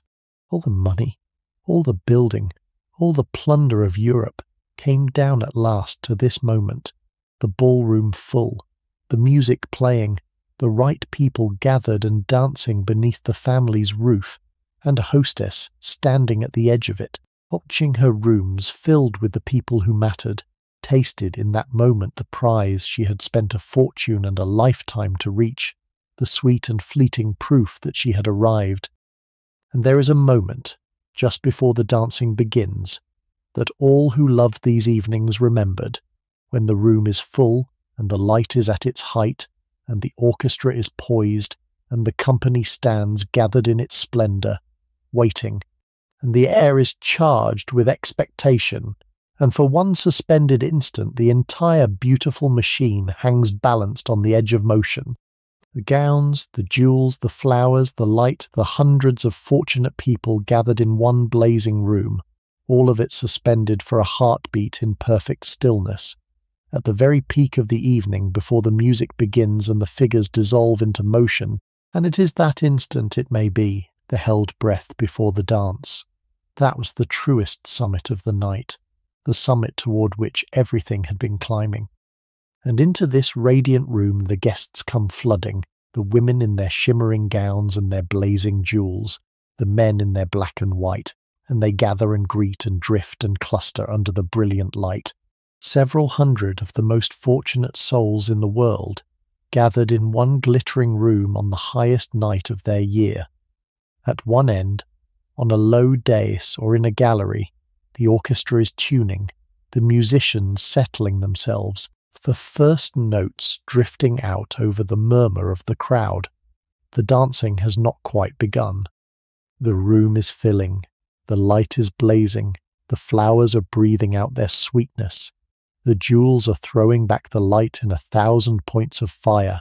and there is a sense of gathering, of expectation, of the evening drawing itself up to its full height for the dancing that is about to start. This is the moment the house was built for. Let it begin. The orchestra strikes up and the dancing begins, and I want to take you into the heart of it, into the strange and elaborate ritual that was the centerpiece of every great ball, a thing half dance and half game and half courtship, that the people of this world called the cotillion, or simply the German, and that could go on, in its intricate figures, for hours. You might think a ball was simply dancing, couples turning about the floor to the music, and there was plenty of that. The waltzes and the quadrilles, the ordinary dancing of the evening. But the cotillion was something more particular and more curious, a governed, patterned, almost theatrical affair, led by a single gentleman chosen for the role, the leader, who stood at the head of the room and directed the thing like the conductor of an orchestra or the master of a game. The dancers sat in couples around the floor, and the leader called the figures, one after another, each a little set piece of movement, sometimes simple, sometimes wonderfully elaborate, in which the dancers would rise and perform the figure, and return to their seats, so that the cotillion was less a continuous dance than a sequence of small performances strung out across the later part of the evening. The quadrille, danced in squares of 4 couples, wove its patterns through the earlier part of the evening, and the waltz turned the couples endlessly about the floor. And there were other dances too, with their own steps and figures that each well-bred youth had spent years learning under a dancing master. To dance badly was a real disgrace, and to dance well a real accomplishment that could carry a young person far. The whole grammar of the ballroom, the steps and the turns and the figures, was a language mastered in childhood and spoken fluently ever after, and a stranger to it was as lost on that polished floor as a stranger to the tongue would be in a foreign land. And the leader of the cotillion was a figure of real importance, a man known for his skill at it, sought after and admired, for to lead the German well required a quick invention and a sure authority, the ability to keep dozens of couples moving through intricate figures without confusion, to vary the patterns, to keep the long dance alive and surprising through hour after hour. A famous leader could make a ball, and the reigning hostesses competed for the best of them, and a man who danced and led well might rise in society on that gift alone, for grace and address on the ballroom floor were prized in this world quite as highly as brains or character, and a good deal more highly than either was sometimes prized elsewhere. And woven all through it were the favours, which were one of the delights of the thing. For in the figures of the cotillion, small gifts were given out. Favours they were called, little tokens and trinkets and ornaments, sometimes charming and simple, sometimes, in the grandest houses, extravagant and costly, and the giving and receiving of these favours was a piece of the elaborate courtship the dance was really about. A gentleman would present a favour to a lady he admired, or the figures would pair people off in this combination and then that, and the favours would pass from hand to hand, so that beneath the formal patterns of the dance ran a current of flirtation and selection and quiet drama, of who chose whom, who was singled out, and who was passed over, all conducted in the language of these small ceremonial gifts under the blazing light. And the favours themselves could be objects of real beauty and real cost, for a hostess who wished to be remembered spared no expense on them, and in the grandest houses the little gifts handed out through the figures of the German might be silver trinkets, jewelled ornaments, fans and flowers and ribbons and toys of astonishing delicacy, small treasures scattered by the hundred through a single night's dancing and carried home afterward as keepsakes of the ball. It was one more form of the age's boundless spending, this shower of costly little gifts, given and pocketed and half forgotten, and a young woman might keep a favour from a particular ball for years, pressed in a drawer, because of who had given it to her, and what she had hoped that night it might mean. And the music itself was a piece of the enchantment, for a vast house engaged a fine orchestra for the evening, the best it could obtain, and the players worked through the night from a gallery or a screened corner, pouring out the waltzes and the airs that carried the whole ball along on their tide, tireless, or seeming so, hour after hour into the dawn. The music was the pulse of the evening, quickening and slowing it, gathering the dancers onto the floor and releasing them, and a ball was remembered partly by its music, by the particular waltz that was playing at some remembered point, so that a tune, heard again years later, might bring a whole vanished evening flooding back, the light and the faces and the turning floor summoned up entire by a few remembered bars. And for the young this was the very heart of the evening, and its whole hidden purpose, because a ball for all its beauty was a marketplace, and the cotillion was where the young men and the girls of society met and paired and were seen together, where a girl newly out might be singled out by an eligible man or passed over by him, where reputations and prospects and futures were quietly made and unmade in the giving of a favour or the offer of a hand. The mothers watched from the gilded chairs along the walls, missing nothing, reading each figure of the dance for what it might mean, whose son had danced with whose daughter, who had been favoured and who neglected, calculating, always calculating. And in the middle of it, dancing, laughing, clasping her little favours, moved the girl in the white gown, launched now upon the floor, and upon the marriage market both at once, watched by all eyes in that glittering room, and never more exposed than in the moment she felt most beautiful. Let us follow her now, the girl in the white gown, because her story is the secret heart of this whole glittering evening, and once you understand what is happening to her tonight, you will never see the splendour around you in quite the same way again. This is her coming out, her debut, the night she is formally launched into society, and it is the most important night of her life so far, and possibly the most frightening. She has been prepared for this for years, in a sense for her life. She has been taught to dance, to move, to converse, to sit and rise and hold herself, to speak French, to play a little music, to be, in each visible particular, the accomplished ornament that a girl of her class was expected to be. She has been kept carefully sheltered, close to home, seen by almost no one, held back in the schoolroom and the nursery world, until this moment, when she is brought out, all at once, fully formed and dazzling, and presented to society as a finished thing, ready. And the point of the presentation, though it is never said so boldly, is to display her, to show her to the assembled world, and above all to the eligible young men and their watchful mothers, as a girl now available to be courted and married, and she had been given, to fit her for this moment, an education aimed entirely at ornament, at the arts that pleased and adorned, a little French and some music, some dancing and some drawing, the graces of the drawing-room, and almost nothing of substance, nothing that might fit her for any life but the decorative one marked out for her, so that she arrived at her own coming out, beautifully accomplished in everything that did not matter, and wholly unprepared for anything that did.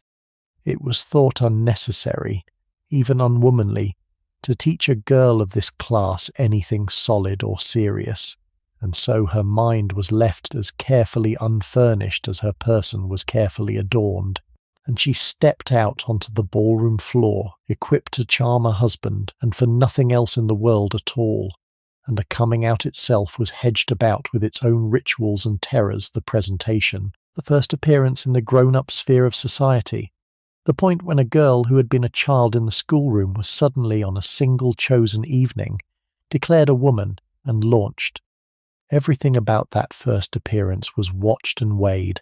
Her looks, her manner, her gown, her dancing, the ease or awkwardness with which she carried herself, for the impression she made in her first season could set the course of everything that followed, and a girl who took, who was admired and sought after from the start, began her campaign with each advantage, while a girl who faltered, who was thought plain or dull or gauche, might struggle for years to recover from a poor beginning. For that was the truth beneath the white gown and the flowers and the girlish excitement. The debut was the opening of a marriage campaign. From this night the girl was on the market, and the seasons that followed, the 2 or 3 years of her early youth, were understood by everyone, by her mother above all, as the window in which she must find, or be found by, a husband, and not just any husband, but the right one, the one who would confirm or advance her family's place in the shining hierarchy of society. Her beauty, her charm, her accomplishments, her family's money and standing, all of it was now in play, being weighed and assessed by the watching world, and her whole future, the entire shape of the rest of her life, would be settled in these few short seasons, largely by others, largely for reasons that had little to do with her own heart. And her mother watched from the side of the room, and her mother's whole heart was in it, for the daughter's success tonight was the mother's success, the fruit of years of planning and hoping and spending, and every partner the girl drew, each glance of admiration, each sign that she was taking, was a small triumph, and each empty moment, each partner who did not come, a small dread. The 2 of them were bound together in this. The girl on the floor and the mother at the wall launched jointly upon the grand gamble of the season, and the mother's watching eyes followed her daughter through the figures of the dance with an intensity of love and calculation, and fear that the girl herself, caught up in the music and the lights, could not yet begin to understand, though one day, with a daughter of her own, she would. And so imagine her, out there on the floor in her white gown, in the blaze of light, dancing. She is lovely, and she knows it, and there is a real joy in it, the music and the movement and the admiration and the sense of having arrived at last in the grown-up world she has watched from the edges all her life. But under the joy there is the other thing, the cold awareness half understood, that she is being looked at, appraised, valued, that each man who dances with her is a possibility being weighed, and each mother along the wall is doing sums, that she is, for all the splendour of it, a kind of splendid offering, dressed and displayed and presented for a purpose not entirely her own. She is the most watched person in the room and the least free, and whether she will be lucky in what the season decides for her, whether love and duty will happen to fall together or be torn cruelly apart, none of us watching can yet say. But the machinery has been set in motion tonight, and it will not easily be stopped. Let me tell you now a true story, the most famous story of this whole age, because it happened in a house very like the one we are standing in, and it shows better than anything how the war between the old money and the new was finally won, and how a single evening, a single ball, could change the shape of society forever. There was a woman, the wife of one of the mightiest of the new railroad fortunes, immensely rich, ambitious, clever, and determined, who found herself, for all her millions, shut out. The old guard would not receive her. The reigning queen of society, who held the keys to every door that mattered, had never called upon her, had never acknowledged her, and without that acknowledgement she remained, however rich, on the outside, one of the raw new money people the old families would not admit. She was not content, as some newcomers were, to wait patiently at the edge of society, hoping to be noticed and slowly admitted, for she had understood something about this world that the patient never grasped, which was that it respected boldness, that it could be stormed as well as courted, that a sufficiently magnificent gesture could achieve in a single night what years of meek petitioning never would. She had the fortune to make such a gesture, and the nerve, and the imagination, and she resolved to use all three, not to knock politely at the door, but to build a door of her own so splendid that society would come knocking at it. And this woman decided that she would not endure it, that she would force the door that had been closed against her, and she chose to do it in the boldest way imaginable, by building a palace and throwing a ball so magnificent that society could not stay away. She had raised on Fifth Avenue a house unlike any other, a vast chateau in the French style, the most beautiful house in the city, and now she announced that she would hold in it a costume ball, a fancy dress ball, on a scale never before attempted, and she let it be known that this would be the event of the age. And society went mad for it. Everyone wished to be invited. Everyone schemed for a place on the list. The city spoke of little else for weeks. The newspapers full of the preparations, the costumes being made, the splendour to come. And here was the masterstroke. The reigning queen of the old order had a daughter who was desperate to attend, as all the young were. But the ambitious hostess let it be quietly known that the queen's daughter could not be invited, because, you see, that the two families had never formally met, the old queen having never called upon the newcomer, and one could not invite a family upon whom acquaintance had not been properly established. It was the old guard's own weapon. The rule of the call turned exquisitely against them. The house was itself a weapon in the campaign, and had been built to be one, a pale limestone chateau in the French style rising among the plain brownstones like a vision from the Loire, so beautiful and so strange and so unmistakably grand that it silenced, by its mere existence, the sneers of those who called the family vulgar upstarts. You could not stand before that house and call the people who had raised it common. The house forbade it, made its own argument in carved stone, and that was precisely its purpose, to prove in the most public and permanent way imaginable that the family had arrived, had taste, had grandeur, belonged among the great whatever the old guard chose to say. The ball would be the house's coming out, as the daughters had their own, the unveiling of the argument the family had been building, story by story, for years. And so the queen of society, the arbiter, the woman who had kept the newcomer out for years, found herself checkmated by her own rules and by her daughter's longing, and she did the thing she had never done. She called. She drove to the newcomer's great new house and left her card, formally, publicly, acknowledging the new family at last as social equals, so that her daughter might be asked to the ball. And with that single card, laid on a silver tray in the hall of the limestone chateau, the old order bowed to the new. The gates that had been held shut for a generation swung open, and the newcomers were in, admitted, triumphant, remade from outsiders into leaders of society in the space of one evening.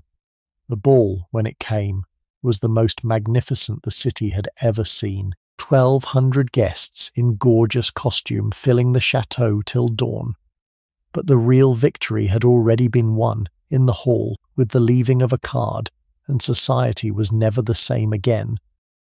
It is worth pausing on the sheer nerve and cleverness of what the ambitious hostess had done, for she had not merely thrown a lavish party, she had laid a perfect trap. She had made her ball so magnificent, so universally longed for, that no one who mattered could bear to miss it. And then she had used the old guard's own sacred rule, the rule that you could not invite a family upon whom you had never formally called, to force the proudest woman in New York to come to her.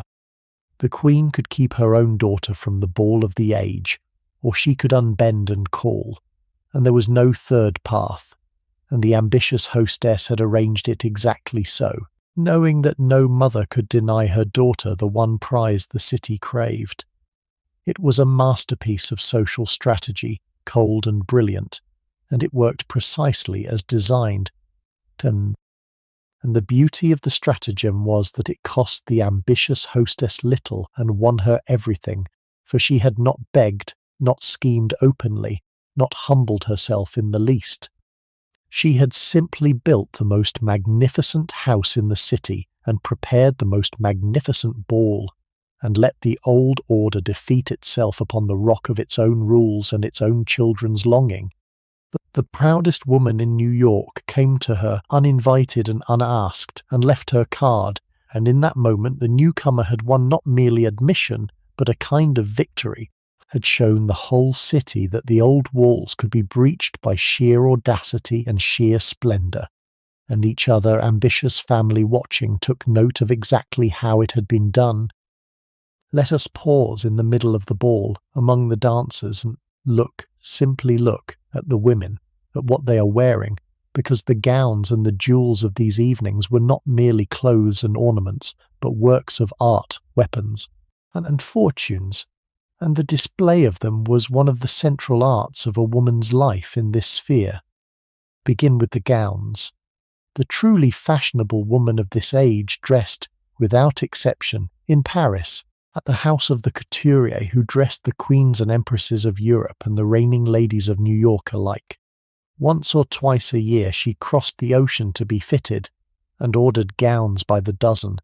and each gown was a marvel of the dressmaker's art, of silk and satin and velvet and gauze, cut and draped and boned to a perfect line, and then embroidered, encrusted, embellished with beads and pearls and spangles and gold and silver thread, sometimes over months by the patient hands of the women in the Paris workrooms. A single ball gown might cost a labourer's wages for years, and take hundreds of hours to make, and be worn once or twice, and then be done, because a lady of the first rank could not be seen twice in the same gown in the same season, and to appear in a new and dazzling creation at each great evening was itself a demonstration of wealth, a way of wearing one's fortune on one's back.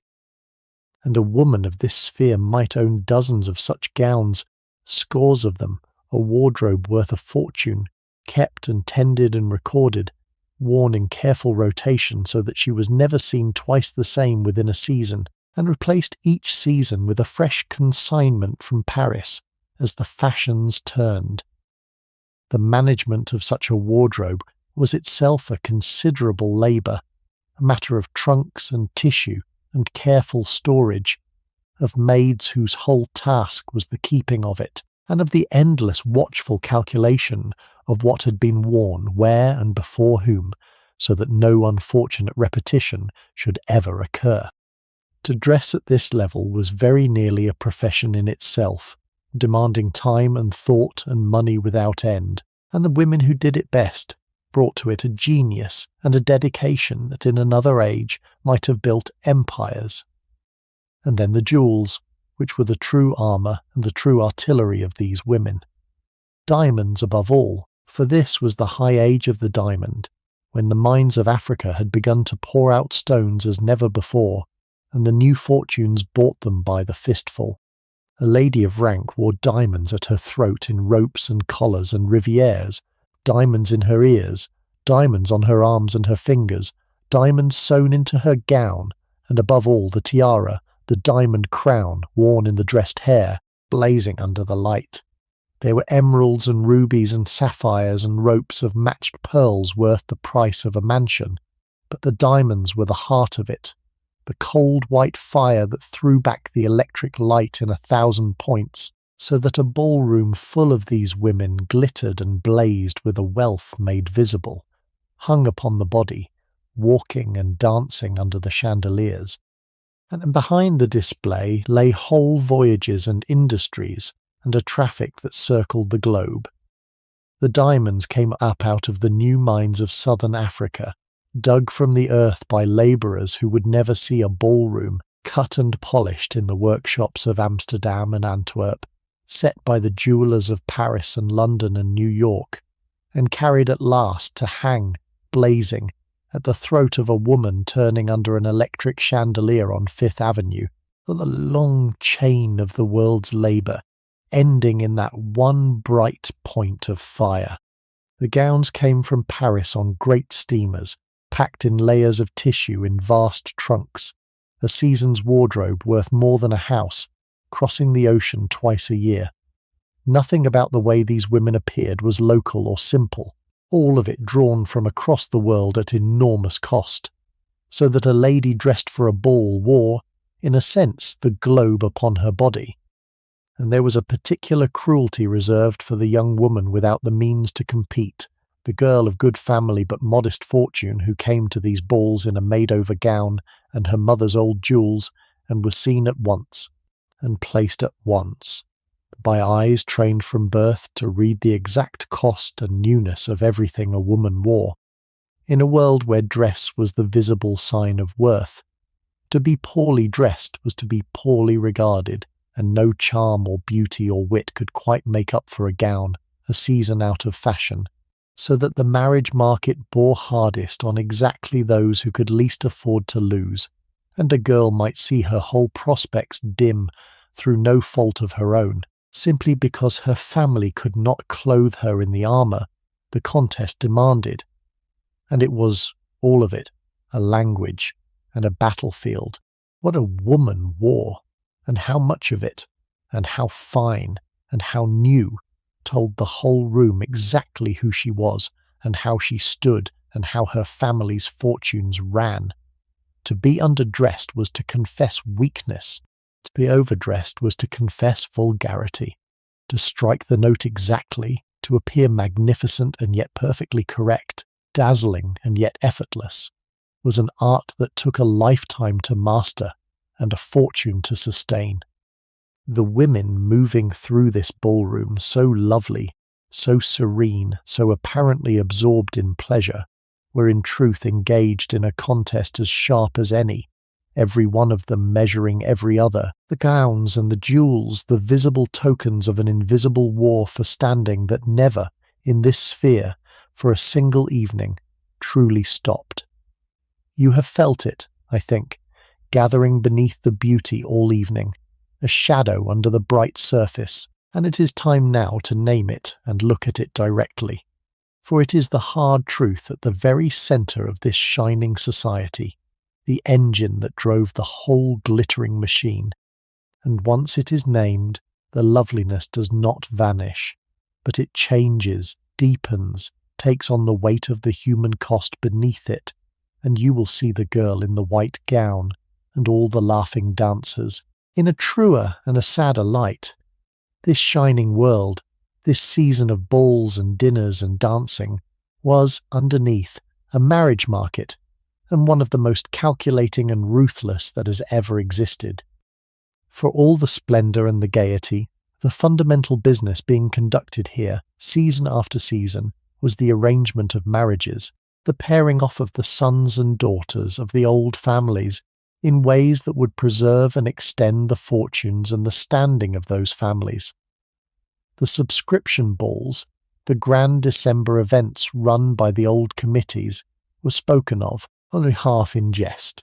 as marriage markets, places where the young were brought together under careful supervision so that suitable matches might be made. The whole elaborate season, with its debuts and its dances and its endless engineered meetings, was in great measure a machine for marrying the right families to one another, and everyone involved understood this perfectly, however prettily it was all dressed up. And the subscription balls of December, the grand formal assemblies run by the old committees of gentlemen, were understood by everyone to be, beneath their dignity and their exclusiveness, precisely this: marriage markets, arenas carefully arranged so that the right young people, and only the right young people, might meet and mingle under the watchful eyes of their elders.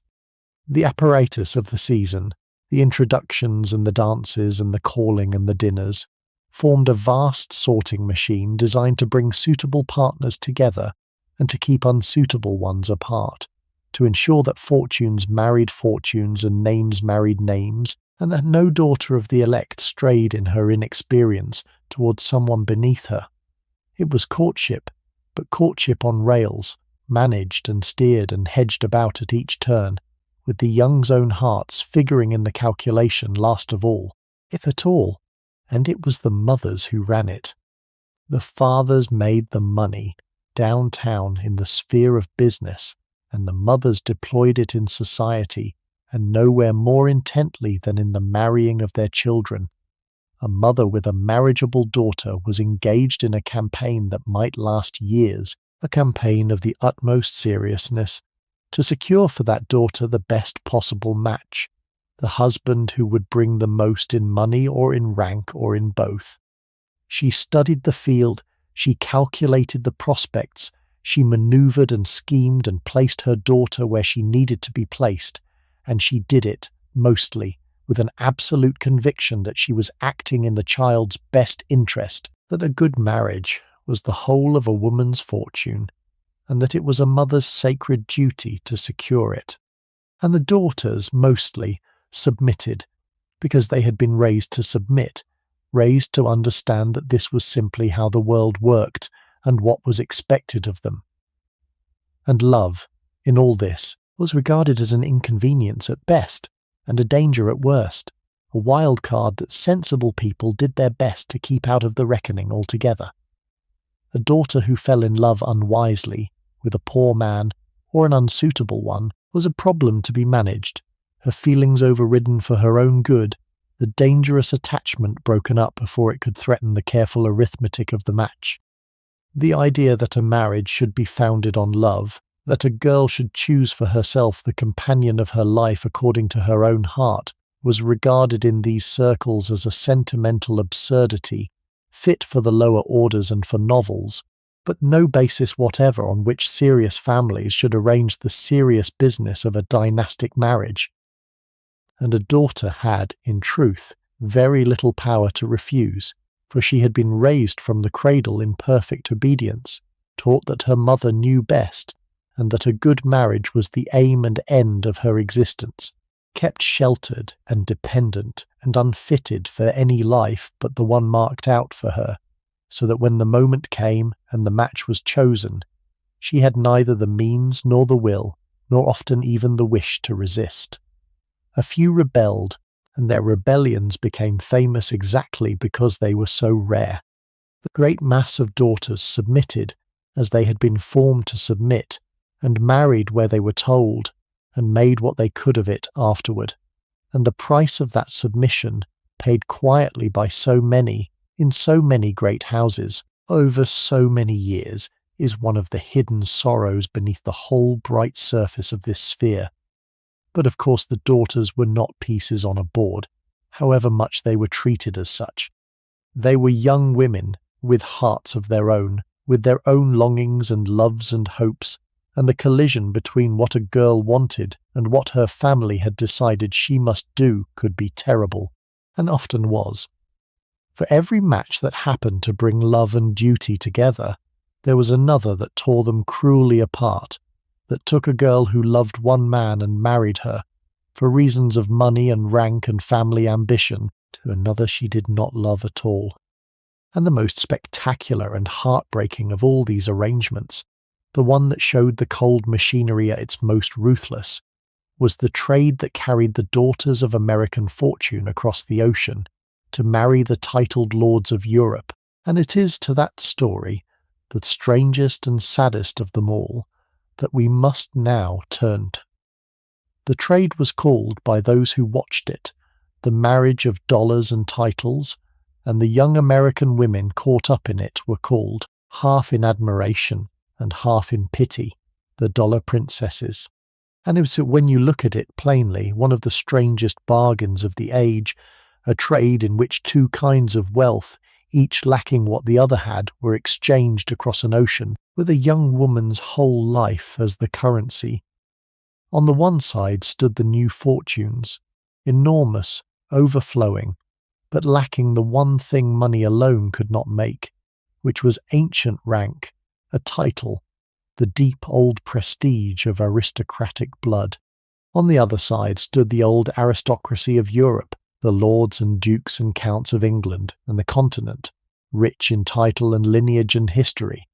but very often poor in actual money, their great estates crumbling, their ancient houses falling into ruin, their splendid names attached to dwindling means. And so a trade suggested itself, obvious and cold.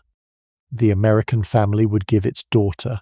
and with her an enormous fortune, a great dowry in cash and stocks, and in exchange the European lord would give his ancient title, so that the girl became a duchess or a countess, and her children would carry a noble name, and the family's money would flow across the sea to prop up the crumbling estate and restore the vast decaying house. Money for rank, rank for money, and the girl handed over as the price and the seal of the bargain. In the years of this traffic, more than 400 of these heiresses crossed the ocean to marry into the titled families of Europe. Nay, and the trade ran, almost always, in the one direction. The daughters going east across the ocean to the old titles, the money flowing east with them to shore up the old estates, and the coronets and the ancient names coming west in exchange to gild the new families with the borrowed lustre of a European past. It was a strange completion of the whole gilded project, this final purchase, for having bought the paintings and the panelling and the very stones of the old world to fill their houses. The old families now bought its titles too, married their daughters into its aristocracy, acquired at last the one thing that could not be shipped in a crate, a place, by marriage, among the ancient nobility of Europe, and the price of that acquisition, paid in each case by a particular young woman, was very high indeed. The mothers who arranged these matches did not, mostly, think themselves cruel, and that is, perhaps, the strangest and saddest part of it. They believed with an absolute and unshakable conviction that a title was the highest prize a woman could win, that to see a daughter become a duchess or a countess, mistress of an ancient house, curtsied to as a lady of rank in the old world, was the summit of maternal achievement, and the truest kindness a mother could do her child, whatever the child herself might feel about it. And so they pursued these marriages not in spite of their daughter's happiness, but in the sincere and terrible belief that they were securing it, confusing rank with joy so completely that they could break a girl's heart and call it love, and hand her, weeping, to a stranger, and believe to their dying day that they had done well by her. And the most famous of them, the one whose story has come down to us as the very emblem of the cold business, was the daughter of one of the mightiest railroad fortunes, a lovely, gentle, intelligent girl whose ambitious mother had determined that she would not merely marry well, but would marry a title, the grandest she could reach. And the mother reached very high indeed, fixing upon an English duke, the master of one of the mightiest houses in England, a man who needed money badly to save his vast ancestral palace, and who was willing to trade his ancient title for an American fortune. There was only one difficulty. The girl was in love with someone else, a young American, and did not want the Duke at all. And her mother, faced with this, did not relent, but bent the full force of her will upon her daughter, kept her from the man she loved, pressed and threatened, and wore her down, until at last, worn out and heartbroken, and seeing no escape, the girl gave in and agreed to marry the Duke she did not love, to carry the fortune across the sea and become a duchess. And on the day of the wedding, a splendid society wedding that filled the newspapers on 2 continents, the bride wept behind her veil. She spent the morning of her wedding, she wrote long afterward, in tears, alone, and she was married and went to England and became a duchess, mistress of a palace, and the money flowed as arranged and saved the vast decaying house. And her husband told her, so the story goes, not long after, that he had married her only for that, only to save his home. They were desperately unhappy. They lived in time apart. And though she made in the end a life for herself, and did much good in her long years, and found love again at the last, the image that remains is of the girl weeping behind her veil on her wedding morning, sold, in all but name, for a title, the dollar princess, whose fortune bought a coronet, and whose heart was the price. Remember her when you look at the lovely girl dancing in her white gown tonight. This, too, is what the season could hold in store. And the marriage that followed was, by the plain record of it, an unhappiness. The 2 of them, the American girl and the English duke, were strangers to one another, and remained so, joined by a bargain and not by any affection. And the vast house her money had saved became less a home than a gilded confinement, vast and cold and full of a history that was not hers. They lived in time increasingly apart, and after some years they separated, and later still the marriage was formally ended. She had done what her mother demanded, carried the fortune across the sea, worn the coronet, borne the heir, and it had cost her, by her own later account, the best years of her youth, and very nearly her happiness altogether, spent to prop up an old name and an old house in a country not her own. Let us come back now to the ball, to the warm bright room and the music, for while we have been following the darker threads of this world, the evening has been going on, and it is late now, well past midnight, and the ball has come to its own quiet climax, the supper in the small hours, when the dancing pauses and the company sits down together in the deep of the night. For a grand ball did not end at midnight. It ran on, the dancing going on and on, the cotillion unwinding through its endless figures, until, somewhere in the small hours, came the supper, the grand meal laid out in a room set aside for it, to which the dancers came in when they wished, in 2s and 3s and little laughing parties, to sit and eat and rest before returning to the floor. And this supper, served at 1 or 2 or 3 in the morning, was itself a feast, cold and elaborate and lavish, the table spread with each delicacy the season could provide, hot dishes and cold aspics and galantines and terrines, oysters and lobster, quails and hams, ices and jellies and towering confections of spun sugar, and champagne, above all champagne, flowing without limit, poured and poured through the small hours to keep the gathering afloat on its long tide of pleasure. The supper itself was a marvel of the confectioner's and the cook's art, laid out on long tables in a room hung and banked with yet more flowers, and it ran to every luxury the age could summon, terrapin and canvas-back duck and oysters and pate, cold salmon in aspic and boned quail and glazed hams, and then the sweets, the ices moulded into fantastic shapes, the spun sugar baskets and towers, the jellies trembling in their moulds, the confected fantasy of it, and over it all the champagne, iced and endless, in a river that had begun at dinner and would not stop until dawn. It was food as spectacle rather than mere nourishment, meant to be exclaimed over as much as eaten, another chapter in the night's argument that here was a house where anything at all was possible and nothing was ever stinted.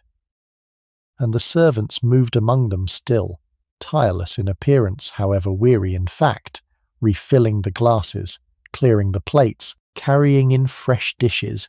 keeping the whole long feast flowing through the small hours as though it cost them nothing, as though they too might not have been on their feet since before the previous dawn. The guests scarcely saw them, the silent figures in livery who kept the miracle running. So used were they to being served that the service itself had become invisible to them, a law of nature rather than the labour of exhausted human beings, so that the ease of the ball rested, even now, even here at its warm glowing height, on the unregarded endurance of those who made it possible. And the champagne was the soul of these late hours, the pale gold wine that had flowed since dinner, and flowed still chilling in its silver buckets, poured and poured into the shallow glasses, lending the gathering its particular glow of warmth and ease and lightness. It loosened the tongues and softened the eyes and blurred a little the sharp edges of the evening's calculations, so that people who had spent the early hours watching one another warily found themselves, by 3 in the morning, talking with real feeling, laughing without guard, carried along on the wine and the music and the late enchanted hour into something that felt, for a while, almost like simple happiness, almost like friendship, before the chill morning and the grey daylight rules returned. And there was a particular quality to the ball at this hour, in the deep of the night, that everyone who lived this life remembered.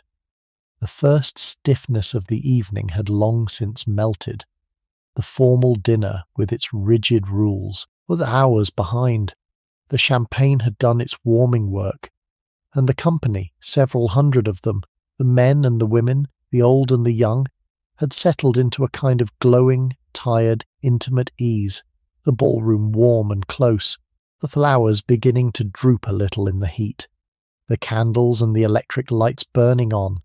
the music softer now, the talk lower and more confiding. Couples sat close in the shadowed corners. Old friends fell into long, comfortable talk. The debutante, no longer quite so terrified, laughed with a partner in a window bay.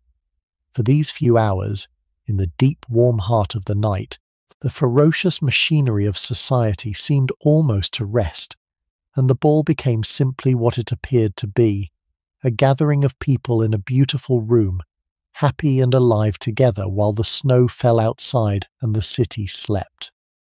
And there was a particular sweetness in the small hours for the young, for as the night wore on and the older generation began to tire and drift toward home, the ballroom was left more and more to them, and the mood loosened, and the careful chaperonage of the early evening relaxed in the general weariness, so that a young man and a girl might find a chance to talk more freely than the daylight rules allowed, in a corner, over an ice, in the confiding lateness of the night. Many a courtship took its first real step in exactly those small hours, in the softened light and the softened watchfulness of a ball near its end, and the debutante who had been so terrified at the evening start might find, near its close, that the grown-up world held pleasures she had not expected. And it is worth keeping this moment, this warm, late golden hour, because it was, in a sense, what they were all chasing, under all the calculation and the cruelty, the reason they poured out their fortunes and their whole lives on these evenings. For a few hours in the deep of a winter night, in a room full of light and flowers and music, to be young, or to feel it, to be beautiful, or to be near loveliness, to belong, absolutely, to the bright centre of the world, with little outside the circle of the light, but the chill and the dark and the sleeping city. That was what they wanted. That was the dream at the heart of the shining machine. And in these late warm hours, with the champagne and the music and the drooping flowers for a little while, some of them in truth had it. But while the guests drift and laugh through the small hours, spare a thought, as I promised we would, for the others, the servants, for whom this night is not pleasure but labour, and whose long ordeal is very far from over even now, deep in the morning, with the ball still going on above them. And consider the ladies' maids first of all waiting upstairs. Each great lady at this ball, and the daughters too, will have brought or will have waiting at home a maid whose task it is to undress her at the end of the evening, to take down the elaborate hair, to unfasten the gown that took so long to fasten, to put away the jewels, to prepare her mistress for bed. And so all across the sleeping city, in the vast houses, maids are sitting up, waiting in chill bedrooms or draughty dressing rooms, fighting to stay awake, waiting for a mistress who will not come home until 3 or 4 or 5 in the morning, and who will then need an hour of patient work before she can sleep, so that the maid herself will not lie down until nearly dawn, and will rise again only a few hours later to begin the next day. The lady may sleep till noon, the maid may not, and they would be up again, all of them, only a few hours later, long before the family stirred, for the work of the house began before dawn. Whatever hour it had ended, the fires to be laid and lit, the grates blacked, the endless coal and water hauled up the stairs, the rooms cleaned and set to rights, the breakfast prepared, so that when the lady woke at noon and rang her bell, the house should appear to her as if by magic already clean and ordered and ready, all trace of the toil that produced it swept out of sight before she opened her eyes. The magic depended entirely on the toil being invisible, on the servants doing their work in the hours and the places the family never saw, so that the beautiful life upstairs might seem to run itself, effortless and eternal, resting in truth on the aching backs and stolen sleep of those below. And think of the servants of this very house, who have been on their feet since before dawn the previous day, and are on them still. The footmen who served the formal dinner and then stood through the ball are standing yet, carrying the supper dishes, pouring the champagne, silent and correct in their livery, though they are grey with exhaustion. Down in the kitchen the labour goes on, the supper to be served, and then the vast wreckage of it to be cleared, the mountains of plates and glasses to be washed, the kitchen not to be quiet until the last guest has gone, and long after. And out in the freezing street, in the snow, the coachmen have been waiting for hours all through the ball, sitting up on the boxes of the carriages or huddled together for warmth, the horses blanketed and steaming, waiting in the bitter chill through the night for the hour near dawn, when the guests will at last come out and need driving home. And their quarters, when at last they reached them, were a world away from the splendour they had spent the night serving. The servants of a vast house slept, mostly in the places no guest ever saw, the men in the basement, near the kitchens and the cellars, the women high up under the roof in the attics, in small, bare, cold rooms, 2 and 3 to a chamber, far from the fires that warmed the family's rooms below. Up narrow back stairs they climbed at last in the grey of the morning, to snatch what sleep they could before the house woke and the whole round began again. And the contrast between where they laboured and where they lay, between the marble and the bare boards, the chandeliers and the single candle, was the plainest possible statement of the 2 lives lived under that one great roof. And the strangest part was how close the 2 spheres ran, divided by nothing more than a door, a baize-covered door, on every floor that separated the family's part of the house from the servants' part, the splendour from the labour, and through that door the servants passed 100 times a night, out of the bare stone passages into the flowered and gilded rooms and back again, crossing and recrossing the deep divide of that world as easily as stepping through a doorway, and yet never truly crossing it at all. For the maid who arranged the flowers in the ballroom and the girl who danced among them lived lives as far apart as any 2 lives could be, though they breathed the same heated, scented air a few feet from one another through the night. 2 worlds then under the one roof and the one winter sky, and the beauty of the one built entirely upon the labour of the other. The guest in her diamonds, glowing and admired in the blazing ballroom and a few feet away, beyond a door, the maid grey with waiting and the footman swaying on his feet, and down in the heat, the scullery girl to her elbows in grease and water, and out in the chill the coachman frozen to his box. It was a world that ran on people, on their hidden, endless toil,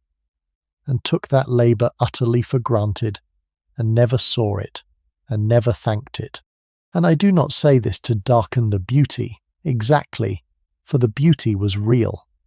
I say it only because they were real too, the unseen ones, as real as the dancers, and the long cold night was as much a piece of this evening as the music, and they deserve at least to be remembered here in the small hours, still working while the great ones dance. It is easy, caught up in the loveliness of the evening, to forget them entirely as the guests forgot them, to let them fade into the background like the furniture and the flowers, and that forgetting is itself the deepest truth about their place in that world, that they were meant to be forgotten, trained and liveried, and positioned precisely so as to be present and invisible at once, and the measure of their success was exactly how completely they could be overlooked. So let us do the opposite for an instant, and look straight at them, the ones the whole evening was built to keep out of sight,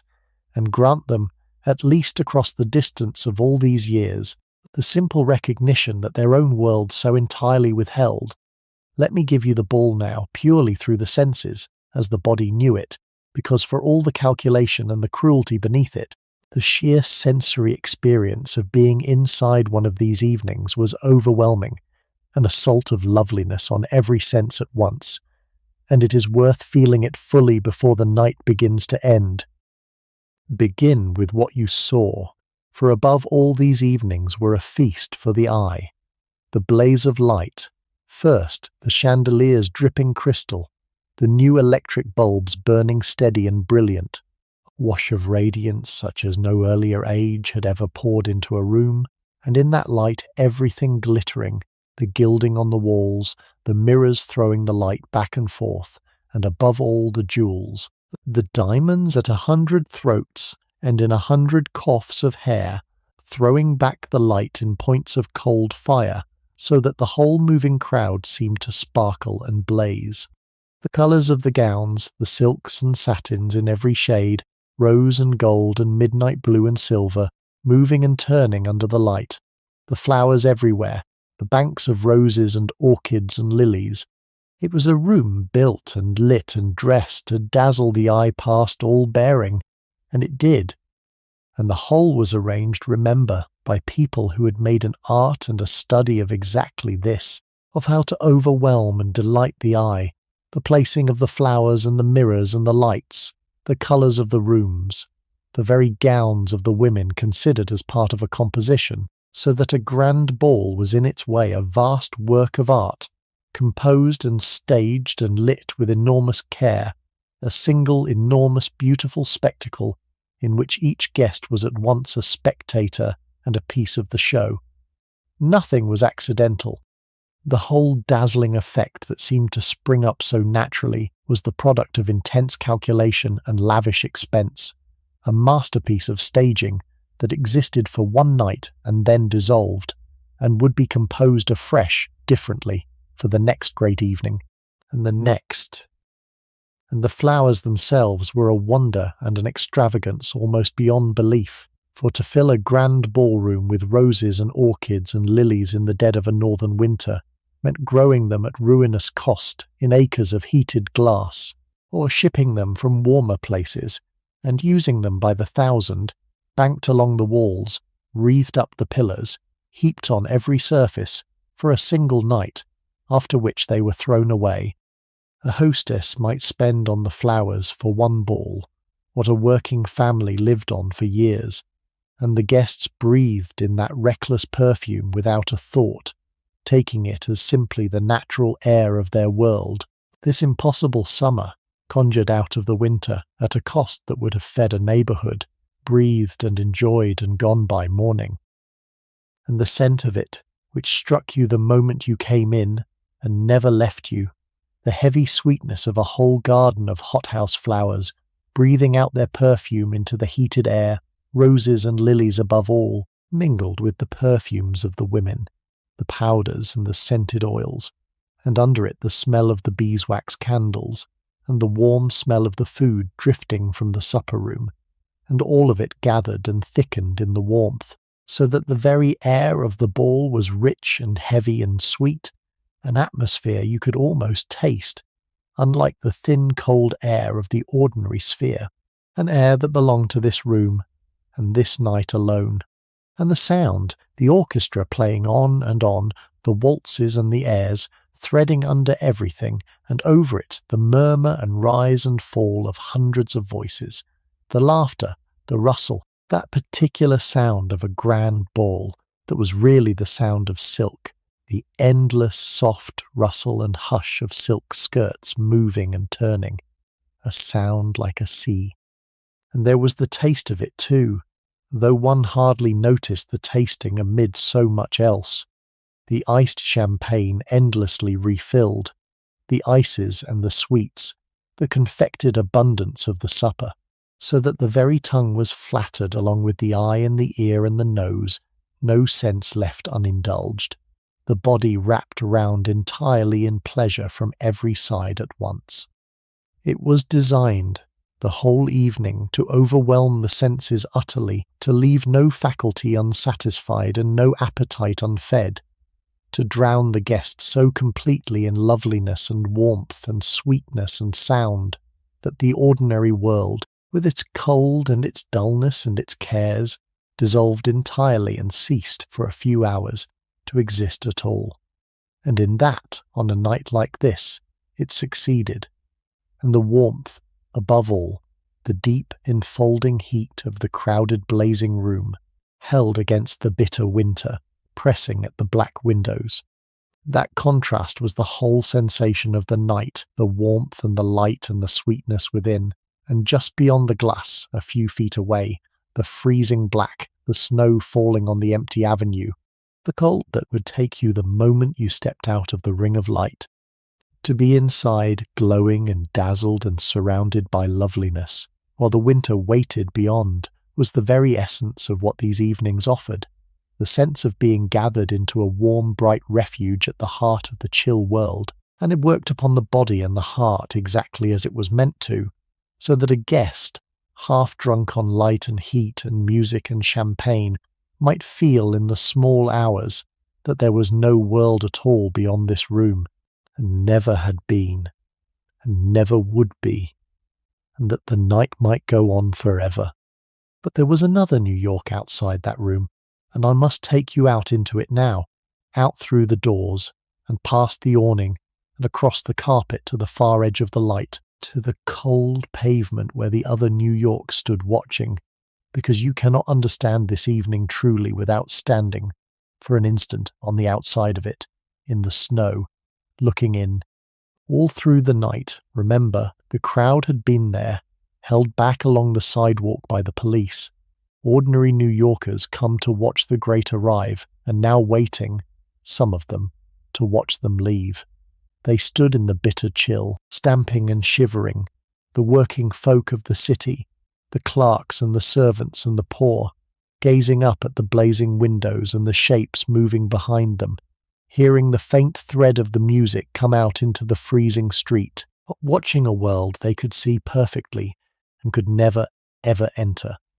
And there was in this nightly spectacle, the watchers in the snow and the dancers in the light, a picture of the whole age laid out as plainly as a painting, the two New Yorks, the one inside the glass and the one beyond it, a few feet apart, and an universe apart. And the newspapers carried the spectacle to those who could not stand in the street to see it, printing long, breathless accounts of the grand balls, the names and the gowns and the decorations and the suppers, so that the enchanted evenings of the few hundred were consumed, at second hand by the millions, poured over at kitchen tables and in tenement rooms across the city and the country, a shared dream of splendour that belonged, in a strange way, to everyone and to no one. The very people shut out most absolutely from that world were also, through the papers, its most avid audience, following its doings like a serial, knowing its characters, its rivalries, its triumphs and disasters, so that the gilded few lived their private lives before an enormous invisible public that watched and envied and dreamed from the far side of the glass. And the watchers in the snow knew it, gazing up at the light. They knew that the splendour above them was real, and was not for them, would never be for them, that the glass they looked through was harder than any wall. Most of them bore it, I think, without much bitterness, the way people bear the weather, as simply the way of the world, the great in their warmth and the small in their cold, as it had always been and, they supposed, always would be. But it was not always so, and it would not always be, and there were already, in that gilded age, the first low rumbles of the storms to come, the anger gathering in the tenements and the factories that would, in time, shake this whole shining order to its roots. But not tonight. Tonight the light blazes on, and the music plays, and the watchers stand in the snow, and the two New Yorks keep their ancient distance, a few feet and a whole world apart, on the cold bright avenue in the deep of the winter night. For this was a city, in these years, of the most staggering extremes that had perhaps ever stood so close together. A mile or two from Fifth Avenue, no more, lay another New York entirely, the New York of the tenements, where the poor were packed into airless rooms in their hundreds of thousands, whole families to a single chamber, in filth and hunger and cold, in a squalor as deep as the splendour of Fifth Avenue was high. The same city held both. The same winter night fell on both, on the ballroom bright as noon and warm as summer, and on the freezing tenement where a family huddled together for warmth with no fire and little food, and the distance between them across a mile of the same streets was as wide as any distance on earth. The fortunes that raised the limestone chateau had been made, often enough, from the toil of the very people who now shivered in the tenements, and the two facts, the palace and the slum, were not separate things but the two ends of a single arrangement, the height and the depth of the same steep order.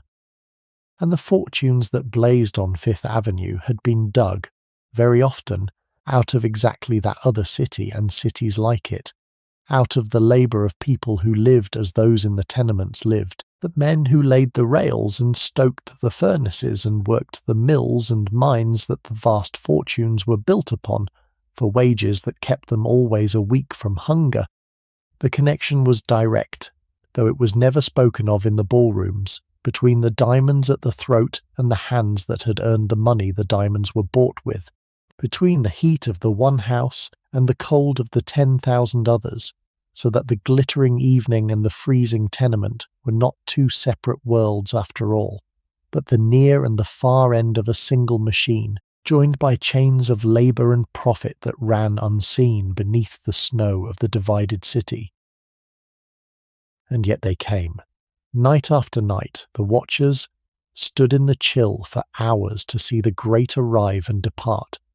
and there is something in that too worth pausing on, the strange hunger of the many to gaze upon the few, to share, if only with their eyes, in a splendour that shut them out. Perhaps it was envy, and perhaps resentment, but it may too have been something gentler and more complicated, a kind of wonder, a taking of pleasure in loveliness even when the beauty was not one's own, the same impulse that draws a cold child to a lighted window at Christmas, not only to covet but to marvel, to warm oneself a little at a fire one will never sit beside. They stood in the snow and watched the light. The shut-out many, and what they felt as they watched, is one of the quiet mysteries of that whole divided age. Before we let the evening end, before the carriages are called and the lights begin to die, I want to tell you something about this shining world that the dancers in it could not have believed, though it was already true, which is that it was far more fragile than it looked, and would vanish far sooner than anyone in that ballroom could have dreamed. For it felt, that night, as permanent as anything on earth. The great families seemed founded on rock, their fortunes beyond counting, their palaces built to stand 1,000 years, their place at the summit of the world assured for all the generations to come. That was the whole meaning of the Chateau of Stone, the message written in each cornice, that these families were here to stay, princes in a new land, founders of dynasties that would rule society forever, as the old noble houses had ruled in Europe. They built for eternity, and they believed in it. And on a night like this, in the blaze and the music, eternity seemed the least they could expect. And they built above all to found dynasties, to establish their families among the permanent high of the earth, as the noble houses of Europe were established, imagining a long line of descendants who would keep the great name and the vast house and the vast fortune down the centuries, curtsied to and deferred to as homegrown aristocracy for generations to come. That was the dream beneath the stone, not merely to be rich in one lifetime, but to found a house that would endure.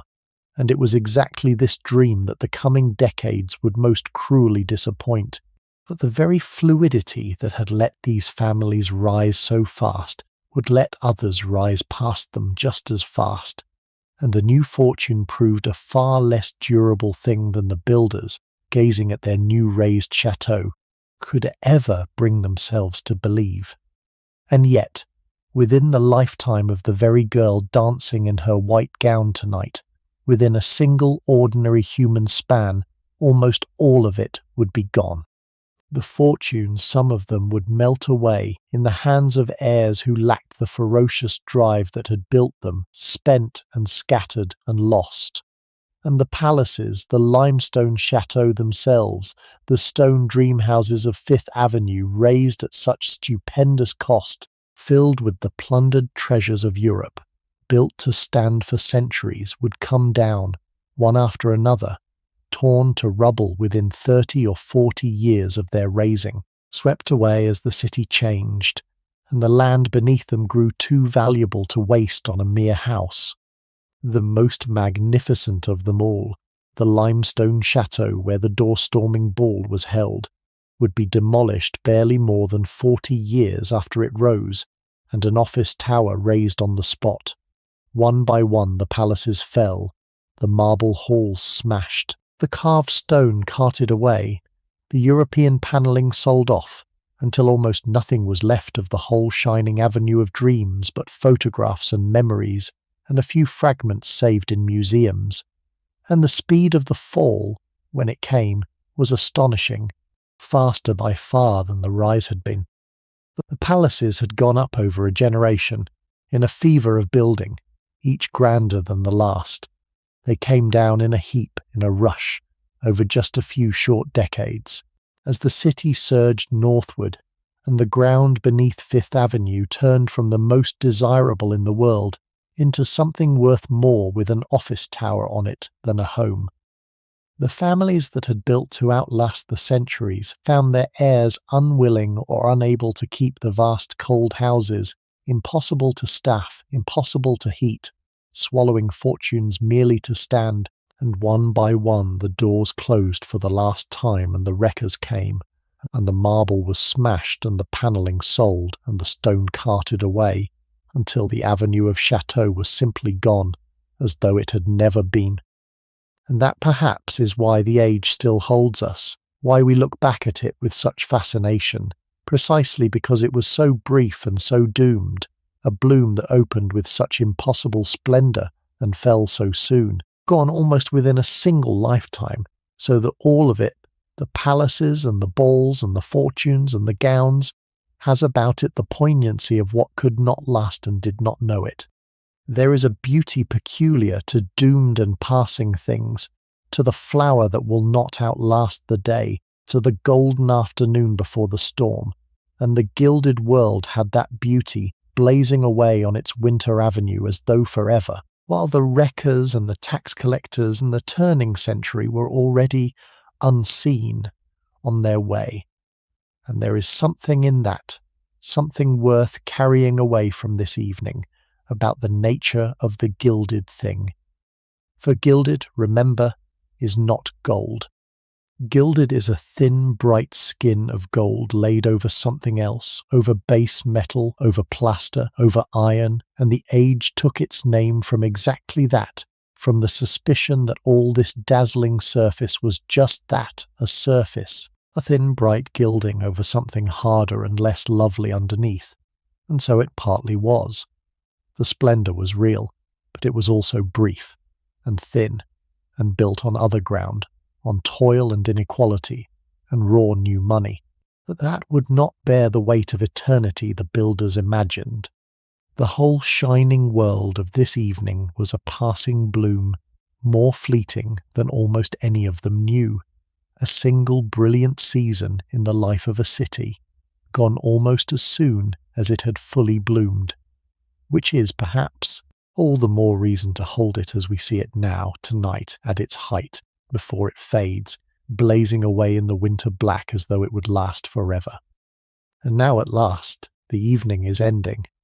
It is very late, or rather very early, the black of the night beginning to thin toward the first grey of a winter dawn,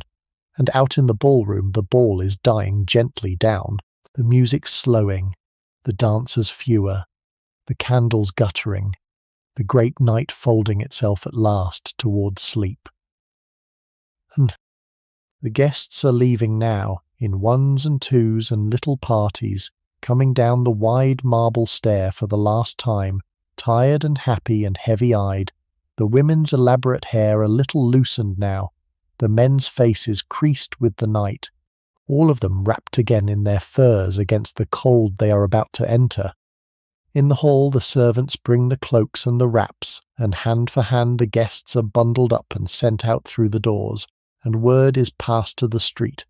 and one by one, out of the freezing black, the carriages are called up to the awning,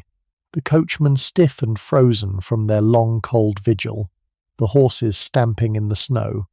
and the guests cross the carpet one last time, out of the warmth and the light and the dying music, into the shocking chill of the winter morning,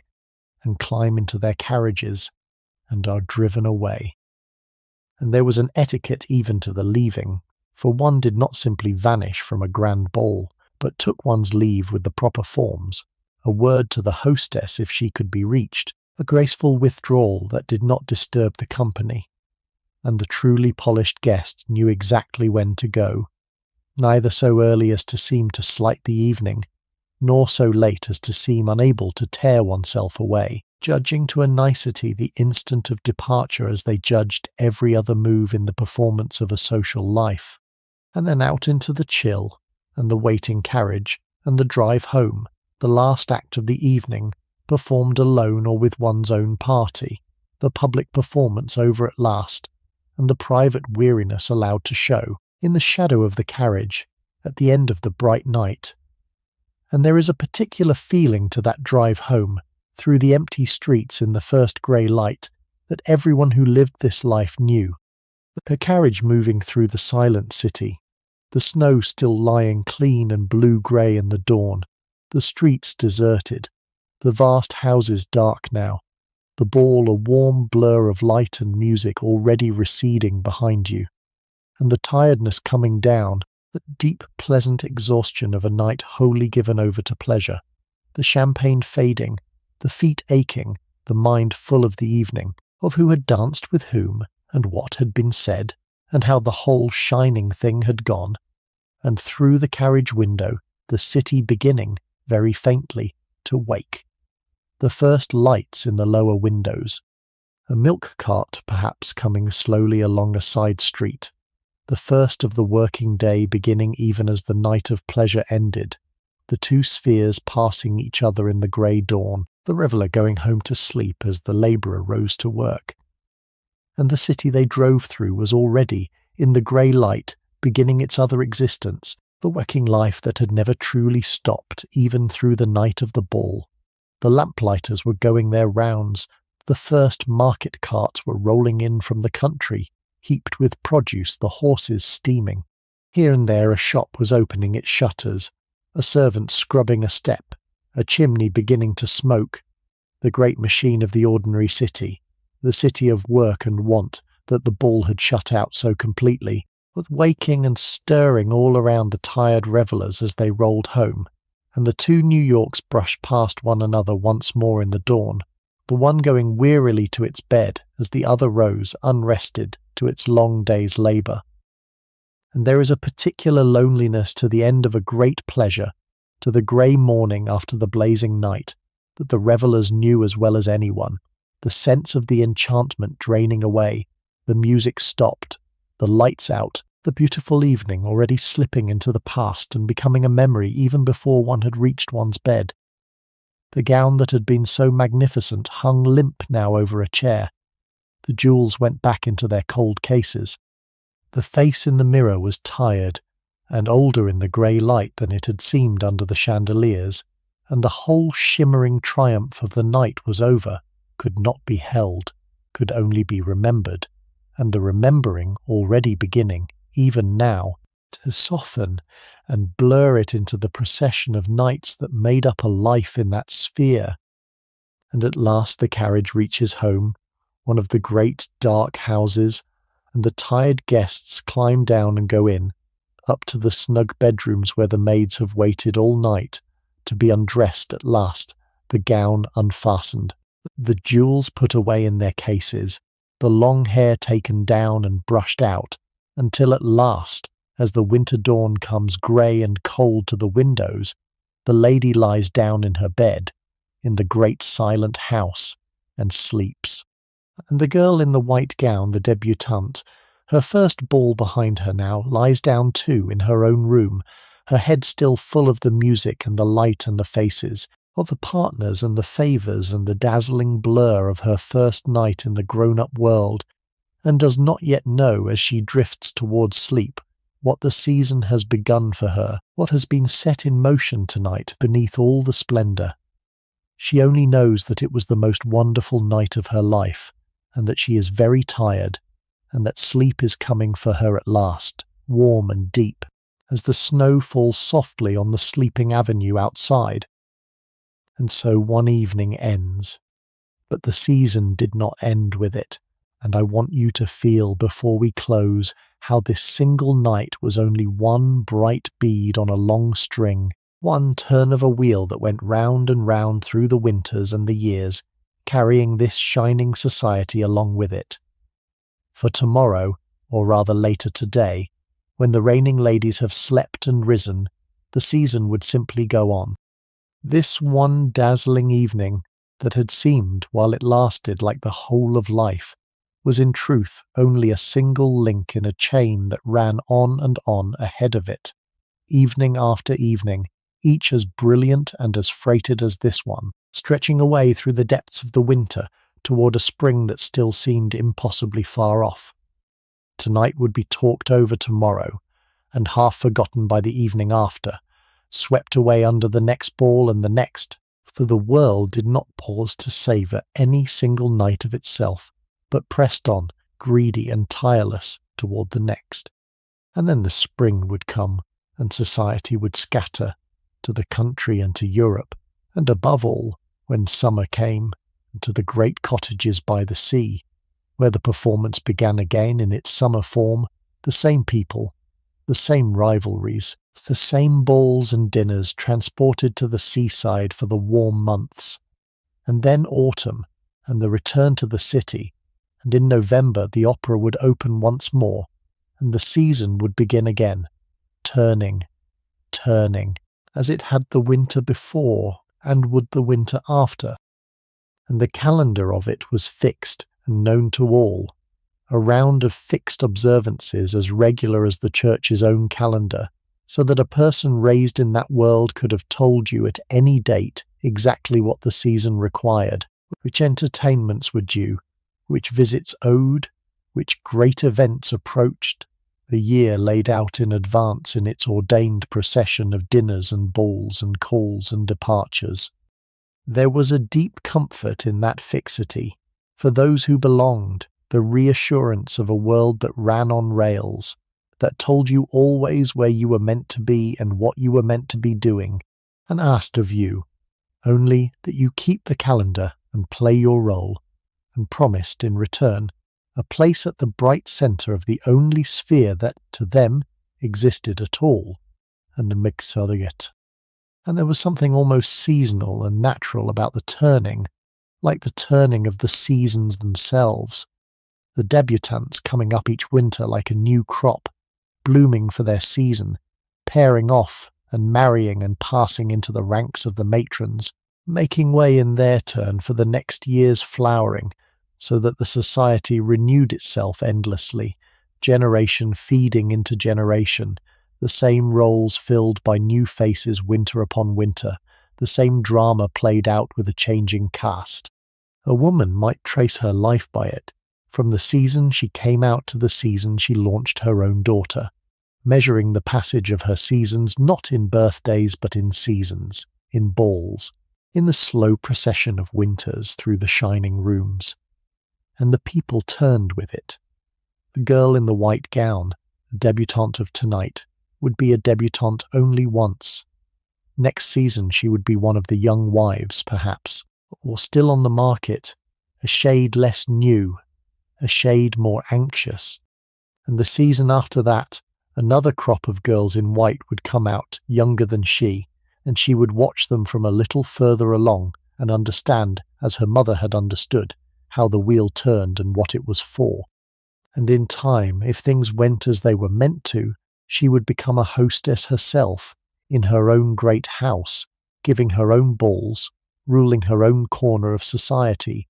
launching her own daughters in their turn, and the thing would go round again. Generation after generation, the same rise and struggle and triumph and fading, the same beauty and the same iron beneath it, the endless turning of the shining wheel.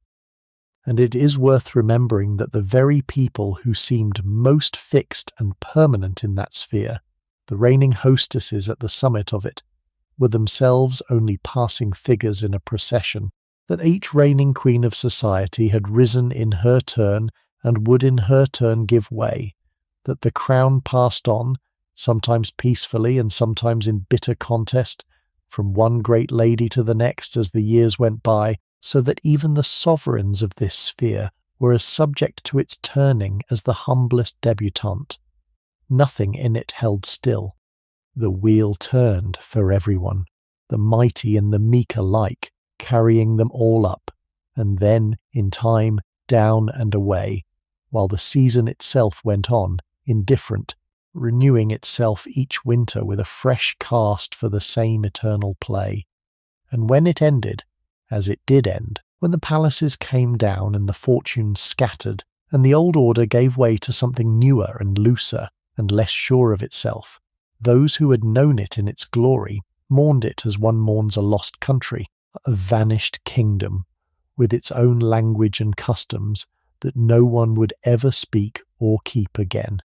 For all its cruelty and its hollowness, it had been a complete and coherent order, and it had been beautiful, and it had asked of its people a discipline and an art that its passing carried away, so that the survivors of it, growing old in a changed city, remembered the great seasons of their youth as a kind of golden age, and told of them to the young, who could scarcely believe that such a world had ever truly stood on the plain streets of New York. It was a whole way of life, this, a whole civilization almost, complete in itself, with its own laws and its own priesthood and its own sacred calendar, the 12 weeks of the winter season, its high holy days, the ball its central rite. And those who lived inside it gave it everything, their fortunes, their intelligence, their whole hearts and lives, and asked nothing better than to belong to it, to be at the bright centre of it, to turn with the turning of its seasons for as long as they lived. It seems strange to us now, and more than a little sad, so much devotion poured out on so glittering and so hollow a thing. But it was their sphere, and they loved it, and on a night like the one we have shared, in the blaze and the music and the flowers, with the snow falling softly outside, it must have seemed to them the most beautiful and the most desirable sphere that had ever been. And who is to say on such a night that they were altogether wrong? And now there is nothing left to do but let it go, the shining evening. Let it fade gently into the past where it belongs, and let yourself follow the tired debutante down into sleep, as the snow falls on the sleeping avenue and the vast house goes dark at last. You are lying safe and warm in the dark, and the day is done, and there is little left in it to trouble you, no task to finish, no fear before you, only your breath, and soften and sink. Let the bed hold you, let the dark be gentle.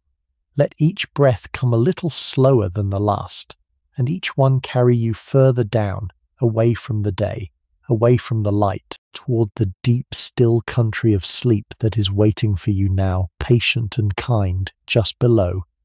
So let yourself settle now, as deep and as easy as you can.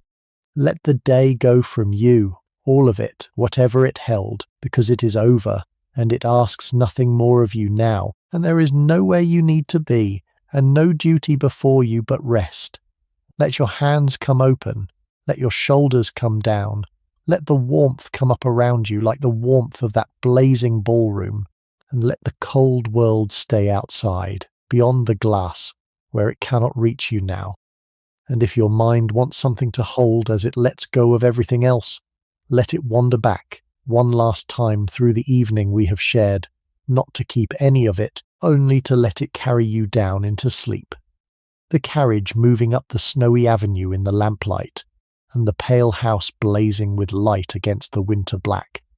the marble hall and the marble stair, and the flowers banked in every room, the long dinner on gold plate, course after course under the candles, and the music playing softly somewhere beyond. Let it drift, the ballroom opening in its blaze of light, the chandeliers, the jewels throwing back the fire, the flowers breathing out their sweetness, the radiant room, the dancers turning, the favours passing hand to hand, the girl in the white gown launched upon the floor, and the darker threads beneath it kept gently now, at a distance, the calling card on the silver tray that remade a world, the bride weeping behind her veil for a palace across the sea, the maids waiting in the chill, and the coachmen frozen on their boxes, all of it part of the one shining, aching, human evening. The dressing rooms upstairs where it all began, the maid's patient hands, the gown lowered into place, the jewels lifted from their cases, the daughter in white, and the mother watching her with all that love and all that calculation twined together, the long dinner and the turning talk, the menu cards in their French, the wines coming one by one, the kitchen roaring in the depths of the house, and the footman on the endless stairs, and the coachman frozen in the street. Let it keep drifting. The supper in the small hours, the champagne, the late golden ease of it, the watchers in the snow, and the two New Yorks a few feet and a whole world apart, the pale palaces that seemed so eternal and were already, though they did not know it, so soon to fall. And then the ending, the carriages called, that drive home through the empty streets in the first grey light, the city beginning to wake as the night of pleasure closed. Feel it all growing soft and far away now, like a ball seen from a great distance, a blaze of light and a thread of music in the winter black, growing smaller, growing dimmer, as sleep comes up to meet you.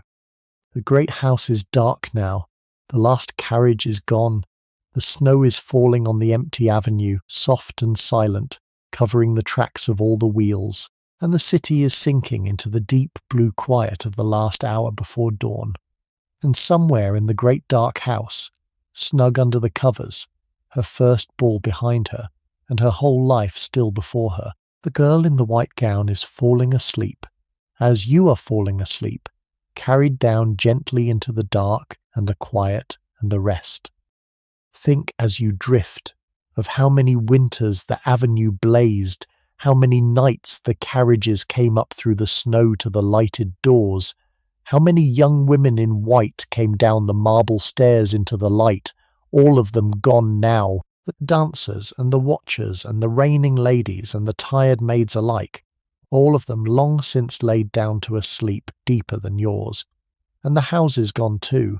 and the whole bright world with them, vanished as completely as a ball at dawn.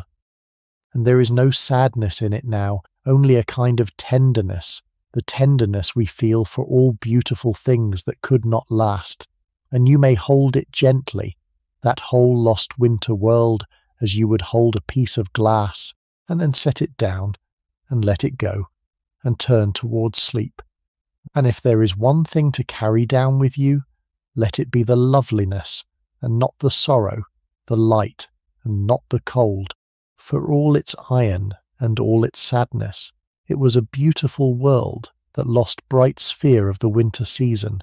and it is gone now, wholly gone, the palaces down, the fortunes scattered, the dancers long asleep in their graves, and there is no harm now in loving it a little, as we let it go, this glittering vanished dream of a winter's night on Fifth Avenue long ago. Let it fade, let it go, let yourself drift down and down, into the warm and the deep, while the snow falls on the sleeping city, and the light goes gently out. Sleep well, stay warm, be kind to the people in your house, and I will see you in the next one. Good night.